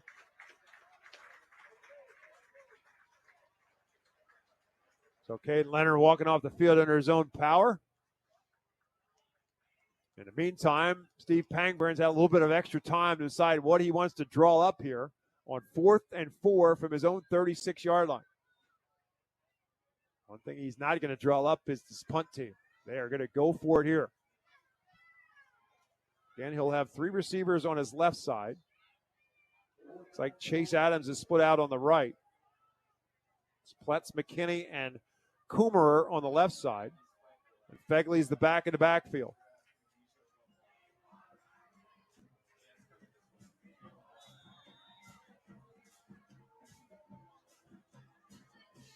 Actually, it's Bryce Ryan who's put out on the right side. Looking that way. Little curl route for Ryan. He made the catch, I believe, and if so, it's good for a first down for Fleetwood. Yeah, nice isolation to Bright, their big tight end on the backside. Just a one-on-one route, stop route, hit him right in the shoulder pads. Enough for the first down, right at the sticks. That's catch number 5 on the night for Bryce Ryan. At the 41-yard line, it's 1st and 10. So 2 first downs picked up by Fleetwood in this drive on 4th down. 4th and 1, and now 4th and 4. And so now the Tigers with another set of downs, 1st and 10 at the 41. They're trailed 26-16, now inside of 7 minutes to go. McMonagle, straight drop again, looking for the middle. The seam route is caught by Coomer. Makes a man miss. 35-30. Nate Coomer all the way down inside the Conrad Weiser 20-yard line. That's the 3rd or 4th time they've run that play, seam route, with Coomer running that middle route, middle read over the middle, and that was a nice throw by McMonagle to Coomer with some yards after the catch. Great play by Fleetwood. 39 yards in total. 5th catch of the game for Coomer, and the Tigers with a different pace now. With still 6:40 left to go in the football game. They're down 10, but they're now at the Conrad Weiser 20-yard line.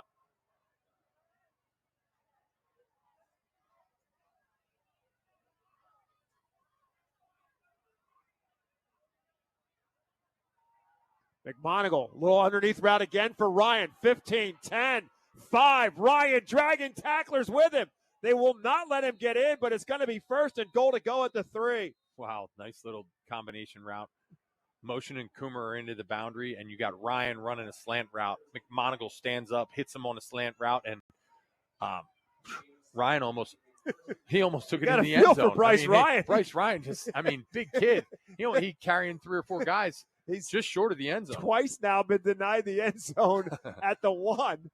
And so it's a 17-yard gain, and first and goal will actually call it to 2. And in comes Fagley. Fagley better be patting Bryce Ryan on the back a couple times tonight. Fullback Tanner Zornak is in there as well. That pistol set with Fagley behind Zornak. And they're going to give it to Zornak. Little different look, and Zornak's going to take it in for the touchdown. Giving it to the big man, Taylor Zornak, fullback, senior, 5'7", 225-pound fullback, just rumbling, stumbling, bumbling into the end zone. Nice, strong run by the fullback. So they look for the zig. We give him the zag, and Tim Fleetwood gets the touchdown run for Zornak. Again, a 2-yard run, and that makes it a 4-point game. So Fleetwood will kick the extra point here. Griffin Capilano to kick it to make this a field goal difference with still 5:44 left to go.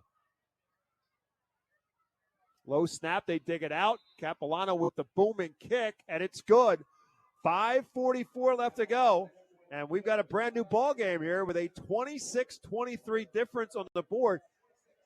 Gut check drive by the Fleetwood Tigers, going for it twice on 4th down, picking it up both times and putting it in the end zone. I'll tell you, Steve Pangburn has a lot of confidence in his quarterback and his tight end, because 4th and 4, that second 4th down call, one-on-one pitch and catch from your senior quarterback to your tight end, your junior tight end, Bryce Ryan.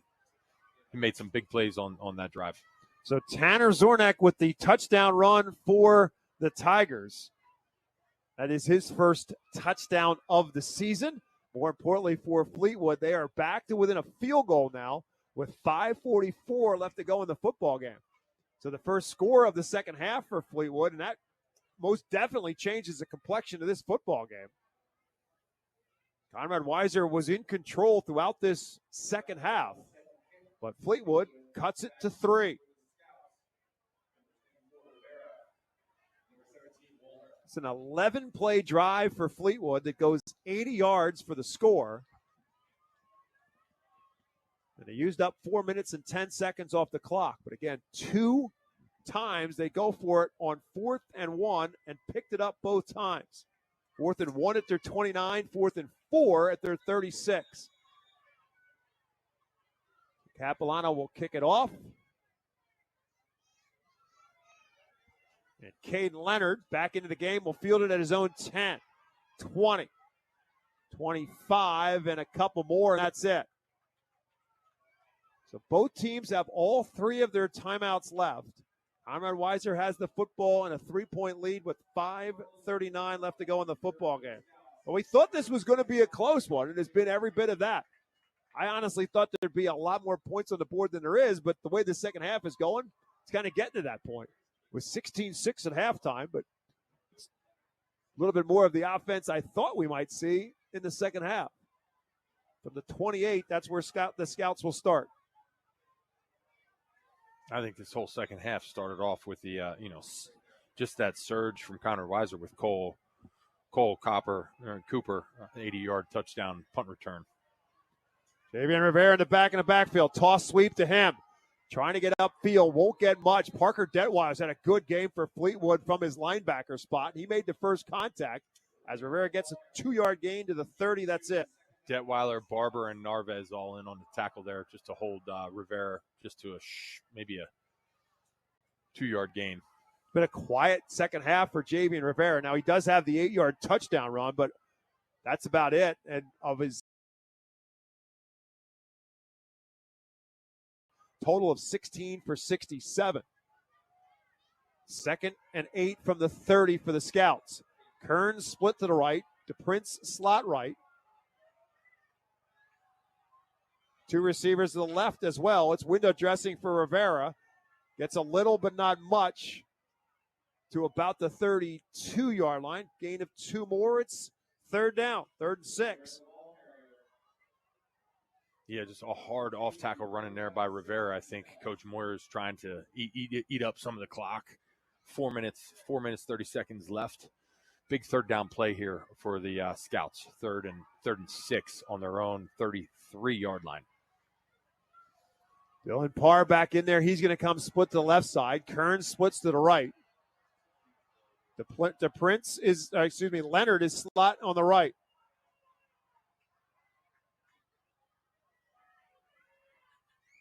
Long snap count. Fleetwood got jumpy. Wow, looks like Max Desir at his defensive end position got a little antsy. I think it's still going to leave him a yard short when they walk off the 5. Let's see. Yep, it'll be 3rd and 1.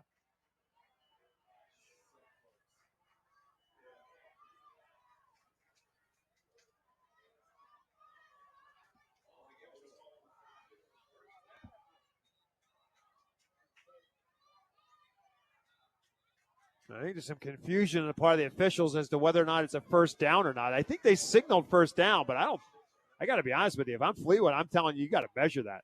I don't think they had enough for the first down.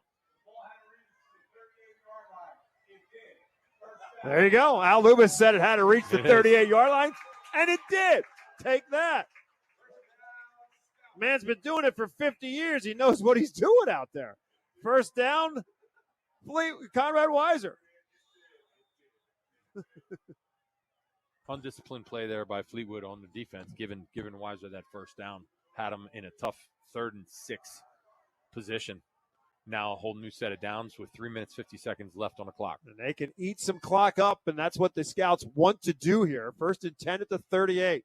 They just bunch everybody. 3 receivers bunched on the right side for the Scouts. Letting the play clock wind down. Still 10 on the play clock. Connor Sellers can see that clock in the end zone. Run down as far as he can. Handoff is to Rivera. Rivera spins out of a first tackle, but will not let him go. It was Zornak on the tackle.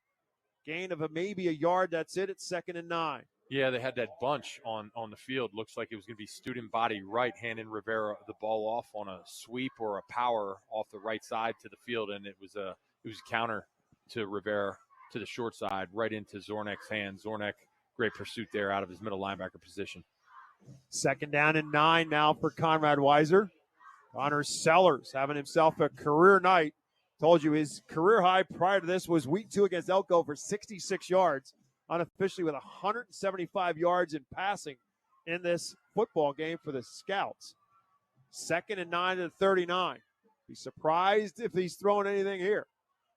Toss sweep for Rivera, and there is number 41, Parker Detweiler, in again. The backfield to bust it up, and Fleetwood will call a timeout. With 2:29 to go, the Tigers burned their first timeout. Big play for Detweiler. Yeah, Detweiler is in charge of contain, and he made sure that Rivera did not get on the outside to utilize his speed. Great tackle there by Detweiler. I mean, that's just good anticipation by a linebacker. You know what they're going to do. They're not going to. You got to figure if you're playing defense, they're not going to throw the ball here because they're trying to run clock. So you can sell out on the ground game, and you start seeing that running back going in motion. You're the contain man. You pretty much know this is mine. Yeah, you are not going to let anybody get outside of you. And so Parker Detweiler does just that. Drops Rivera for a loss back to the 35. So Fleetwood burns its first of 3 timeouts with 2:29 to go. 3rd and 14 for the Scouts at the 35. Another first down for Conrad Weiser. They may be able to run this thing out, but they are in a 3rd and 14 here. So if you're Fleetwood, you're thinking get the stop here, call the timeout, make them punt it. And again, they're only down 3.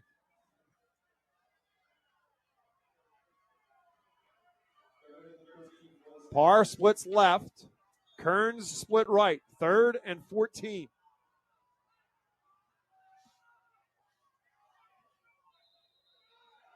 Is there a false start? Another false Fleetwood start there. pointing at Conrad Weiser. This is where everybody becomes pre-law. One side points that way, the other side's point the other. It's the Scouts. So it'll be 3rd and 19 now for Conrad Weiser. That was the wide receiver. That was number 2. That was Dylan Parr. Yeah, he all, may the have way, just, all the way out. He might have just been lined up off sides. You always see the receivers check with the side judges. He may just have not done that. He may have just been over the line of scrimmage. I think he was itching to go. You think they called his number in the play in the huddle? He was isolated, single receiver to the field, and they're going to go to him. Here comes the hitch the other way, looking for Kearns. Oh, they're looking for Leonard, who's got a step and has the football on a first down. Caden Leonard. Caden Leonard does it again. Another over-the-shoulder catch. Great throw there. Great throw there by Connor Sellers. Connor Sellers is just on fire tonight with his second half antics throwing the ball. Again, just that pump and go, and Caden Leonard just running a streak down the sideline. They had two receivers there. Kearns was there as well, but Sellers had his eyes on Caden Leonard. First down pickup all the way down to the Fleetwood 36-yard line. 34 yards on the hookup. Gives them a whole new set of downs with 2 minutes, 20 seconds left, and now I think you're going to see the Rivera show the rest of the night. Nope. Now they hand it off this time to Cole Cooper. Cooper gets a couple, and I think Fleetwood will call a timeout here. Fleetwood calls its second timeout, so the Tigers still have one last timeout to call. But as Matt said, it's Conrad Weiser now just trying to run clock here, take as much time with every snap they can. Yeah, that was a nice play call there. Cooper was offset, and Rivera looked like he was going to hit a dive to the boundary and handed it back to Cooper, and Cooper got up the field. Not a big gain, but a short gain of 2 to move the ball down the field. Cooper right now unofficially 13 for 19 for 214 yards throwing. 2nd and 8 for his crew from the 34.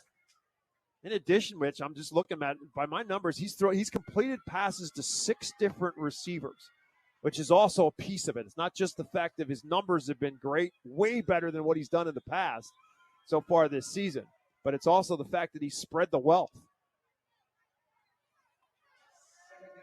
Leonard with 4 catches. I would agree with that too, Bob. And that's also a 68% completion percentage. He's been accurate tonight. He'll hand it off to Rivera. Rivera will get a couple, and that's it.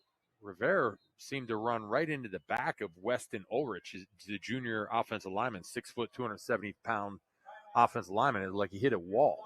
And Zornick eventually makes the tackle, and now Fleetwood burns its third and final timeout. So a gain of just another yard for Conrad Weiser to the 33. It'll be 3rd down and 7 now for the Scouts. That's the 20th carry of the night for Javian Rivera, but it's been very pedestrian for the junior running back. Who was, another question, senior running back, who was the New York Jets quarterback that was tackled by his own offensive lineman's butt, ran into his offensive lineman? That would be a gentleman by the name of Sanchez. Yes, Mark Sanchez. That is correct. The That's what that fumble. reminded, the butt fumble. That's what that reminded me of, except Rivera didn't fumble. Yeah, that's the good news for Conrad Weiser. There was no turnover on that play. It's 3rd down and 7. Mark Sanchez, yes. The New York Jets. 2:09 left to play in the football game. Tigers cannot stop the clock again. So this is where you start doing the calculations in your head if you're a coach as to how many more plays do I need to be able to snap here. Scouts are on a 3rd and 7. Obviously a first down, the game is over with from the Scouts' perspective, but they still got to go 3rd and 7 here. It's Rivera. Rivera's got a hole. Rivera's got the 25, 20, 15, 10, down at the 5, 1st and goal to go, Conrad Weiser. Rivera off tackle, split the hole, went untouched, and Coomer made the touchdown saving tackle, caught him from behind all the way down to like the 2-yard line. So we said it's been a pedestrian ball game for Javian Rivera, but when the Scouts need a one more first down run, Javian Rivera checks in for a 27-yard pickup. Down 1st and goal to go at the 6. Down to the 6 or 7.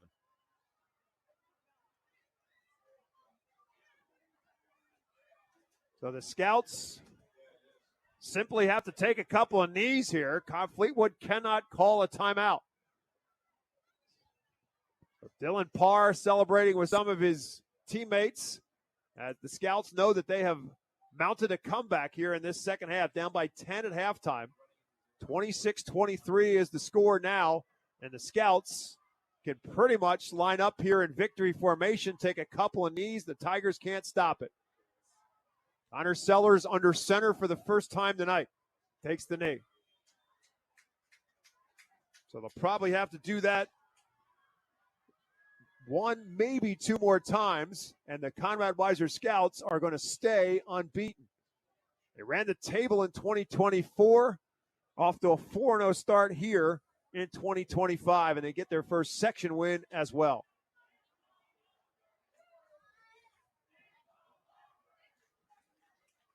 So a rough one tonight for Fleetwood. They looked like they were in control of this football game at times, but the second half belonged to the Scouts.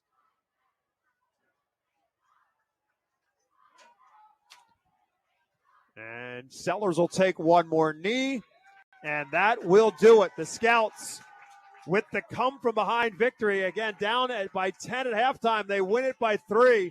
Our final score from Rob Azonia, the Conrad Weiser Scouts 26, the Fleetwood Tigers 23. We'll take a timeout. We'll be back with our Pizza Como Temple postgame show, our conversation with winning coach Alan Moyer, our Reading Fightville's player of the game, and our celebration of Villa from Exeter play of the game, all when we come back to Rob Azonia after this.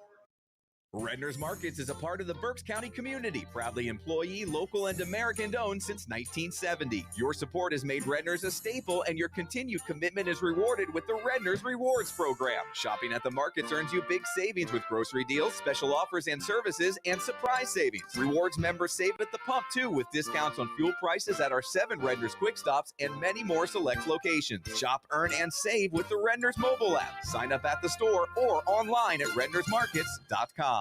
This season, stick with everyone's favorite snack, Diefenbach's Kettle Chips.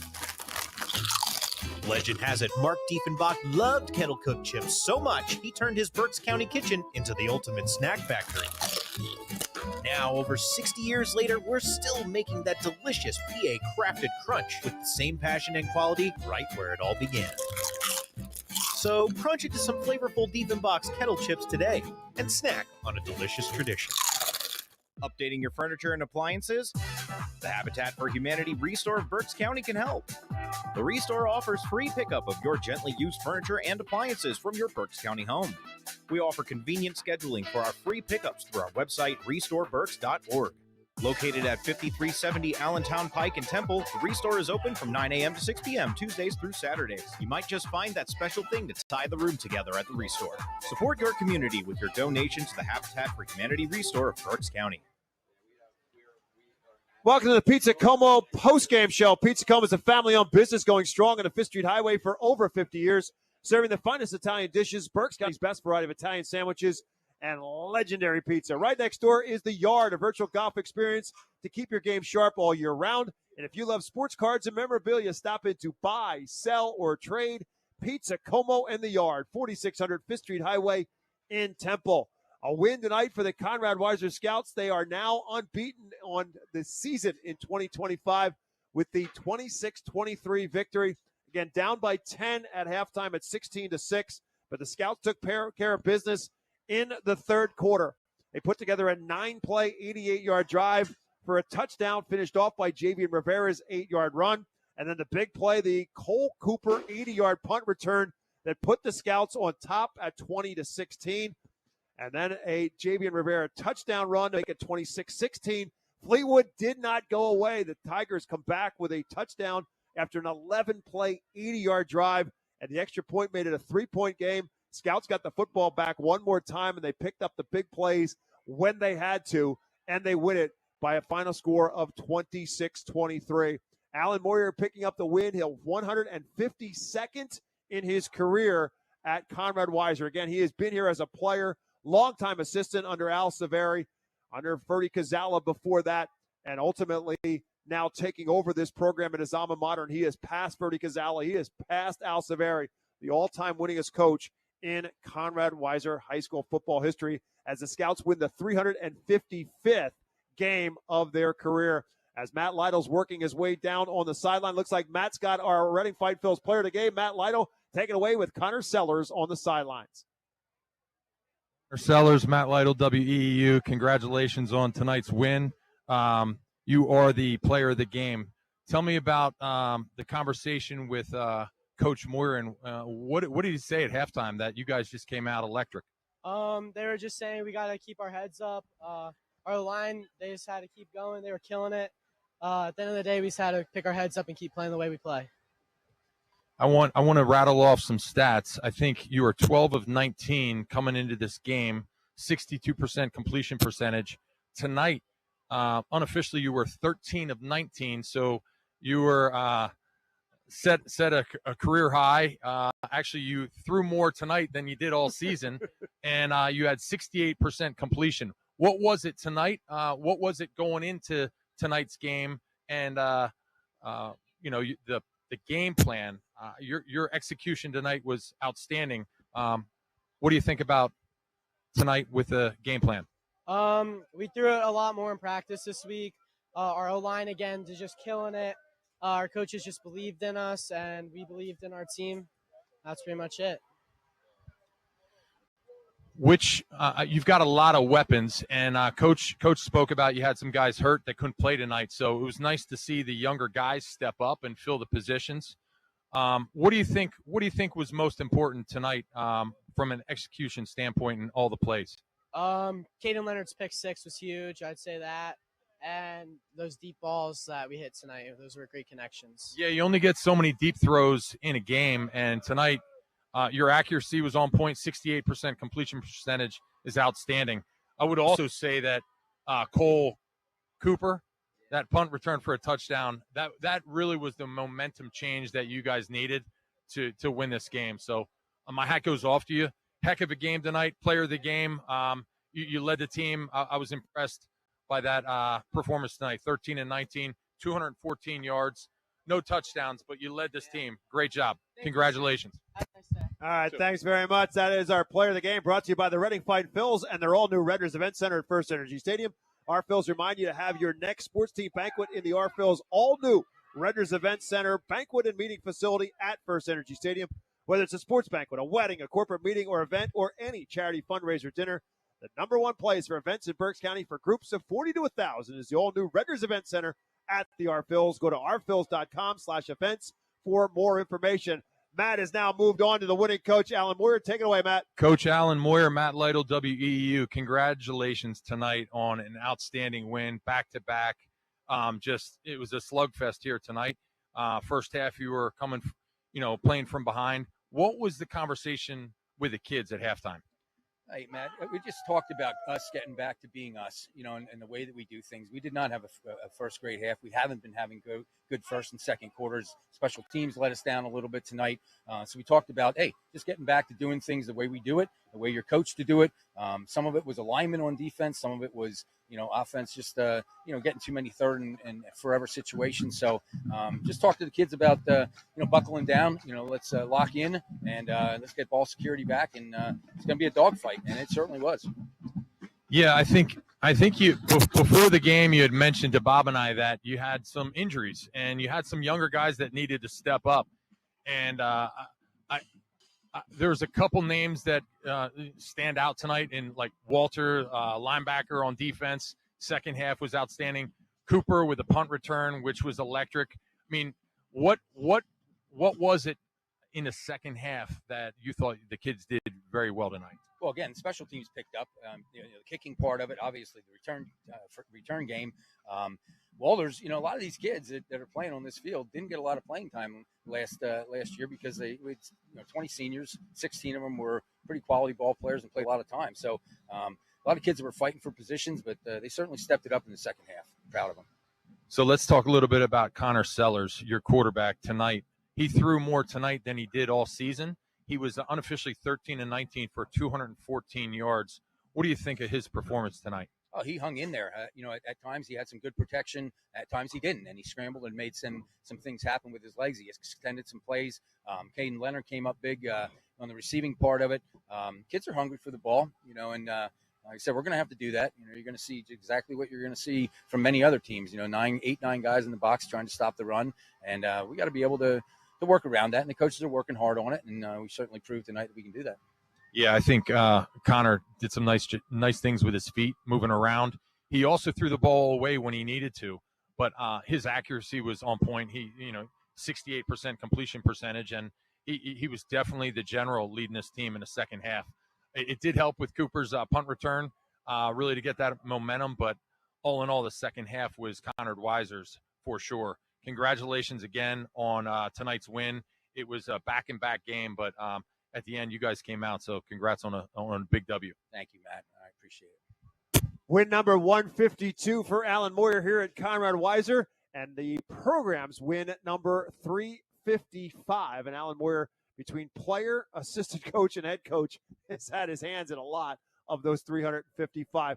Time for our play of the game, brought to you by Celebration Villa of Exeter. This September, all direct referrals to Celebration Villa will be entered to win a fully stocked tailgate kit. Contact Natalie at Celebration Villa of Exeter for your referral and be entered to win this stocked hard cooler, pretzels, and a gift card to Liberty Tap Room. Celebration Villa of Exeter offers a close-knit community where every resident is cared for like family. Well, we had a couple of choices for our play of the game, but with the score at 16-13 in favor of Fleetwood, the Tigers had to punt the football late in the third quarter, and it was Cole Cooper who fielded it. He fielded it on the right side at around his own 20, cut it back across closer to his bench, then cut it back up again in Fleetwood territory to 40, ended up back on the right side of the field. In all, it was an 80-yard punt return for a touchdown. It gave Conrad Weiser the lead, and the Scouts never gave it back. They win it 26-23. We'll take a timeout. We'll come back, run through all the scoring, and then set you up for a finale and the scoreboard show that comes your way when we sign off here from Robizonia. Back with more of our Pizza Coma Temple postgame show after this. Hey, Berks County, Chick-fil-A Catering makes game day even better. Choose from a variety of trays, including Chick-fil-A nuggets, mac and cheese, and chocolate chunk cookies. Perfect for your next gathering. Place your order through the Chick-fil-A app, online, or by calling ahead and pick it up at your local Chick-fil-A restaurant at Broadcasting Square, 5th Street Highway, and Exeter Commons. Take cooking off your plate this football season and enjoy the perfect spread with Chick-fil-A Catering. Availability and order requirements vary. See restaurant for details. WECU is a credit union that understands Pennsylvania, what it means to grow up here, raise a family, start a business. And we're committed to being your financial partner for life. With competitive rates, exclusive member discounts, and modern technology, WECU offers personalized banking that will make you feel right at home. Visit bankingforpa.org and sign up for WECU membership through our partner association, the Pennsylvania Consumer Council. WECU, banking that understands home. Welcome back to our Pizza Coma Temple postgame show. Tomorrow, the region's hotspot at home decor, Anita Trinket in Fleetwood, is hosting a fall open house with vintage and locally made items like live edge wood furniture and farmhouse lighting. These unique finds will make your home stand out. Anita Trinket offers DIY classes, intimate room rental, and so much more. Open 7 days a week, including the fall open house tomorrow, and online at AnitaTrinket.com. We'll run through the scoring. It started actually a little bit different, and that was a block punt by the Fleetwood Tigers. It rolled out of the back of the end zone. Fleetwood was very close to recovering that in the end zone, but it did roll out of the back of the end zone, and with 4:27 left to go in the first quarter, the Tigers were on top by a score of 2-0, and the game changed as Fleetwood was starting to drive for another score, but the ball was deflected up in the air, and Caden Leonard came up with the football. 3rd and 10. It's 4-down territory for Fleetwood from the Conrad Weiser 20-yard line inside the final minute now of quarter number 1. Plutz will split out to the right. Ryan is in a slot to the right. That's the tight end. And looking that way, a little slip around. The ball is tipped and picked off. Conrad Weiser on the interception to the 40, to the 50, and it's a foot race to the end zone, and the Scouts are going to have the lead on the interception and a return for the touchdown. Conrad Weiser's Caden Leonard. The extra point was no good at the end of the first quarter. It was a 6-2 game. It was close to the score of the Phillies game at that point in time. And then we got into the second quarter. Conrad Weiser had the ball back. They were 2nd and 5 to 38. Little handoff to Javian Rivera, but the defense for Fleetwood comes up big. Parr splits out to the left side. Kearns to the right. And to give right back to Rivera. And Fegley's there again to slow him down. And Fegley stripped it out of his hands. Bo Fegley has it back the other way, and Fleetwood is going to get their version of a turnover and a touchdown. Fegley ripped it right out of the hands of Javian Rivera, and now everybody looking around, make sure there's no flags on the play, and there's not. Touchdown Fleetwood. Wow. And the extra point from Griffin Capilano put the Tiger lead at 9-6 with 9 minutes and change left to go in the first half. And then the Tigers put together another solid drive A 7-play, 74-yard drive after the connection from Chase McMonagle to Bryce Ryan put it first and goal at the 1. The Tigers turn back to Bo Fegley. Fegley back in as the running back, and he's going to get the call. Just up the gut, power football, touchdown Fleetwood. So Fegley comes back in, and he gets the touchdown, his 7th rushing touchdown of the year. Fleetwood adds to its lead. And that was the score at halftime, 16-6. The second half was a different story. Fleetwood got the football to start the second half, got its first down, but then had to punt the football. Scouts had it 1st and 10 from their own 12, put together a drive, and ultimately got themselves in a position to get it 1st and goal to go from the 8, and they turned to their prime running back, Javian Rivera. So instead, it's 1st and goal to go now for the Scouts at the 8-yard line. Rivera, the back in the backfield, toss sweep to him. Rivera looking for a block to seal the edge. He'll go up instead, and Javian Rivera, did he get in the end zone? Somehow or another, Javian Rivera worked his way through a lot of traffic and takes it in for the touchdown for Conrad Weiser. Great effort by Rivera to get the rushing touchdown and pull Conrad Weiser to within 3 at 16-13. Fleetwood ends up having to punt the football, and what a game changer it was. Special teams coming up big for the Conrad Weiser Scouts. Cooper on the return, and he's got some room. 30, 35, 40. Midfield for Cole Cooper. Makes it at the 40. Cole Cooper at the 30. 25 and 20. Needs one more block. He's at the 10, and he'll get himself into the end zone. Touchdown, Cole Cooper. Our Celebration Villa of Exeter play of the game, an 80-yard punt return for Cole Cooper. He ran a lot more than 80 yards to get it in the end zone, but that's what it'll officially go down as. And the Scouts were on top at a score of 20-13, but Conrad Weiser kept adding on. They put together a great drive, ultimately finishing it off, starting from their own 28-yard line. They got it down to a point to the 1st and 10 from the 11-yard line, and they went back to Javian Rivera. Give is to Rivera right up the gut, and a huge hole, and Javian Rivera will take it in for the touchdown.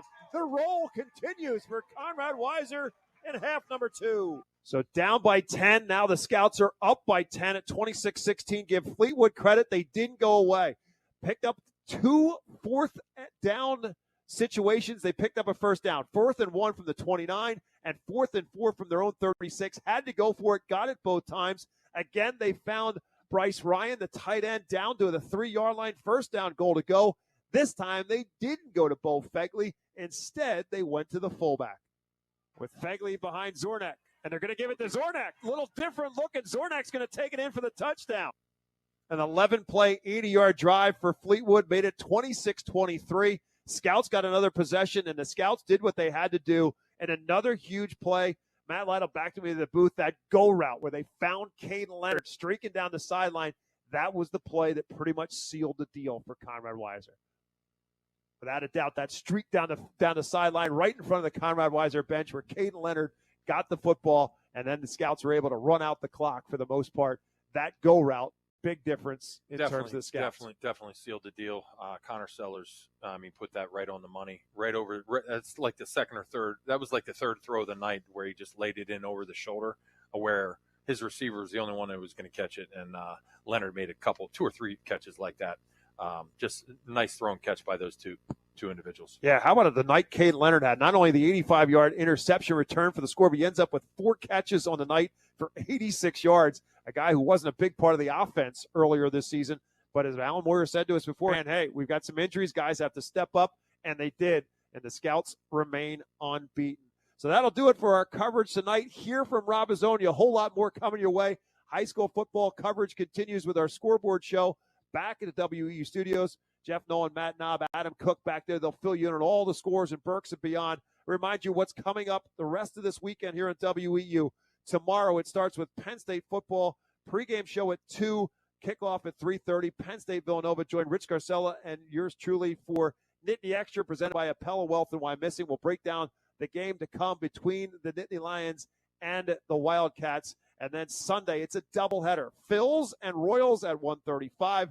Eagles and Kansas City Chiefs on Sunday at 4:25. And then next Friday night, high school football presented by Savage Auto Group takes us to Section 5 of the Lancaster Levin League as Lancaster Catholic takes on Berks Catholic. Final score one more time here in Rob Azzonia. It's the Scouts 26, the Tigers 23. Fleetwood will be at home next Friday to take on Garden Spot. The Scouts on the road against Solanco. Tigers are 2-2 on the year. Conrad Weiser goes to 4-0. Thanks to Conrad Weiser Athletic Director Chris Klein for the hospitality. It's time for the Scoreboard Show with Jeff Nolan, Matt Knob, Adam Cook and company back at the WEEU studios. Conrad Weiser, your winner, 26-23. Thanks for listening and watching for high school football right here on 8:30 a.m. WEEU in Reading. Have a great weekend, everyone.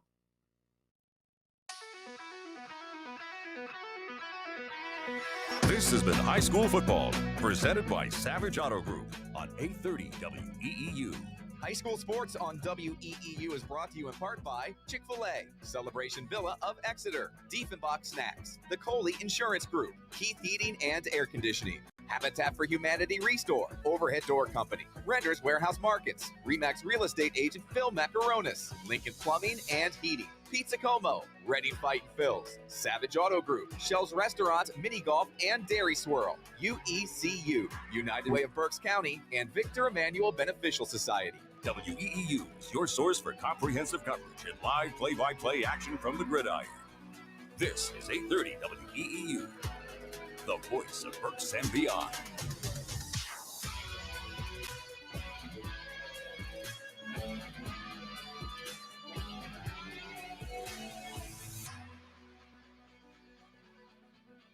The voice of Berks and beyond. 830 WEEU Reading. The voice 830 WEEU.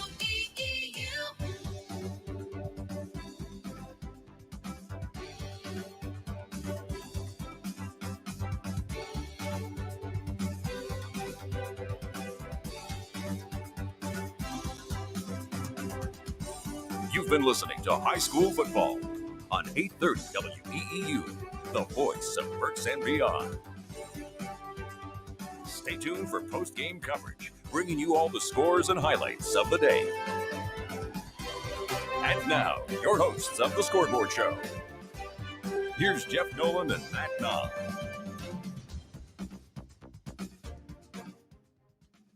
Hey, welcome everybody as we get you ready for all those scores and highlights. Week number 4 of the high school football season from the second floor at 4th and Court here on a very nice, comfortable, almost fall night.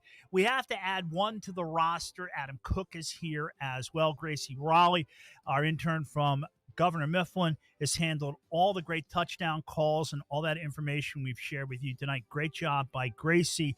Sophie Siemens is out at Exeter putting all our information up on 830 Scores, and we gave Dalton Moore a chance to go down and spend some family time down south with his family. So that's where the roster is tonight. Welcome, everybody, as we get set here for a fun next 90 minutes or so. Well, the night was set, I thought the table was set pretty perfect. There was some jumbling and bumbling and, some problems in the first half, but in the end, it was a strong start in the second half by Conrad Weiser. Fleetwood came back, matched him step for step, and then in the end, Conrad Weiser was able to get that advantage late and hang on to a win tonight. And Adam, I'll start with you. It wasn't the prettiest game, but I think you can definitely attach the word exciting to it. Yeah, absolutely. When you're starting the season 4-0, if you're Conrad Weiser, coming off of a undefeated regular season last year, now Conrad Weiser undefeated through their first 4. So they got it done. It was a little sloppy, but got to be exciting either way. Matt, you got to give Fleetwood their props tonight. And they seem to play very well when they're on the air with us, at least the couple of years I've been here. They had the win against Schuylkill Valley last year and really showed a lot of fortitude tonight. Yeah, they jumped out to the 16-6 lead there in the first half, and things were going well for Fleetwood. They were able to capitalize on some of the Conrad Weiser mistakes, but in the second half, it was completely flipped. Fleetwood made the mistakes. Conrad Weiser was able to capitalize, and a couple big plays for Conrad Weiser on special teams, a couple touchdown runs by Javian Rivera, and that was the game. The Tigers did try to claw their way back into it late, made it 23-26, but there just wasn't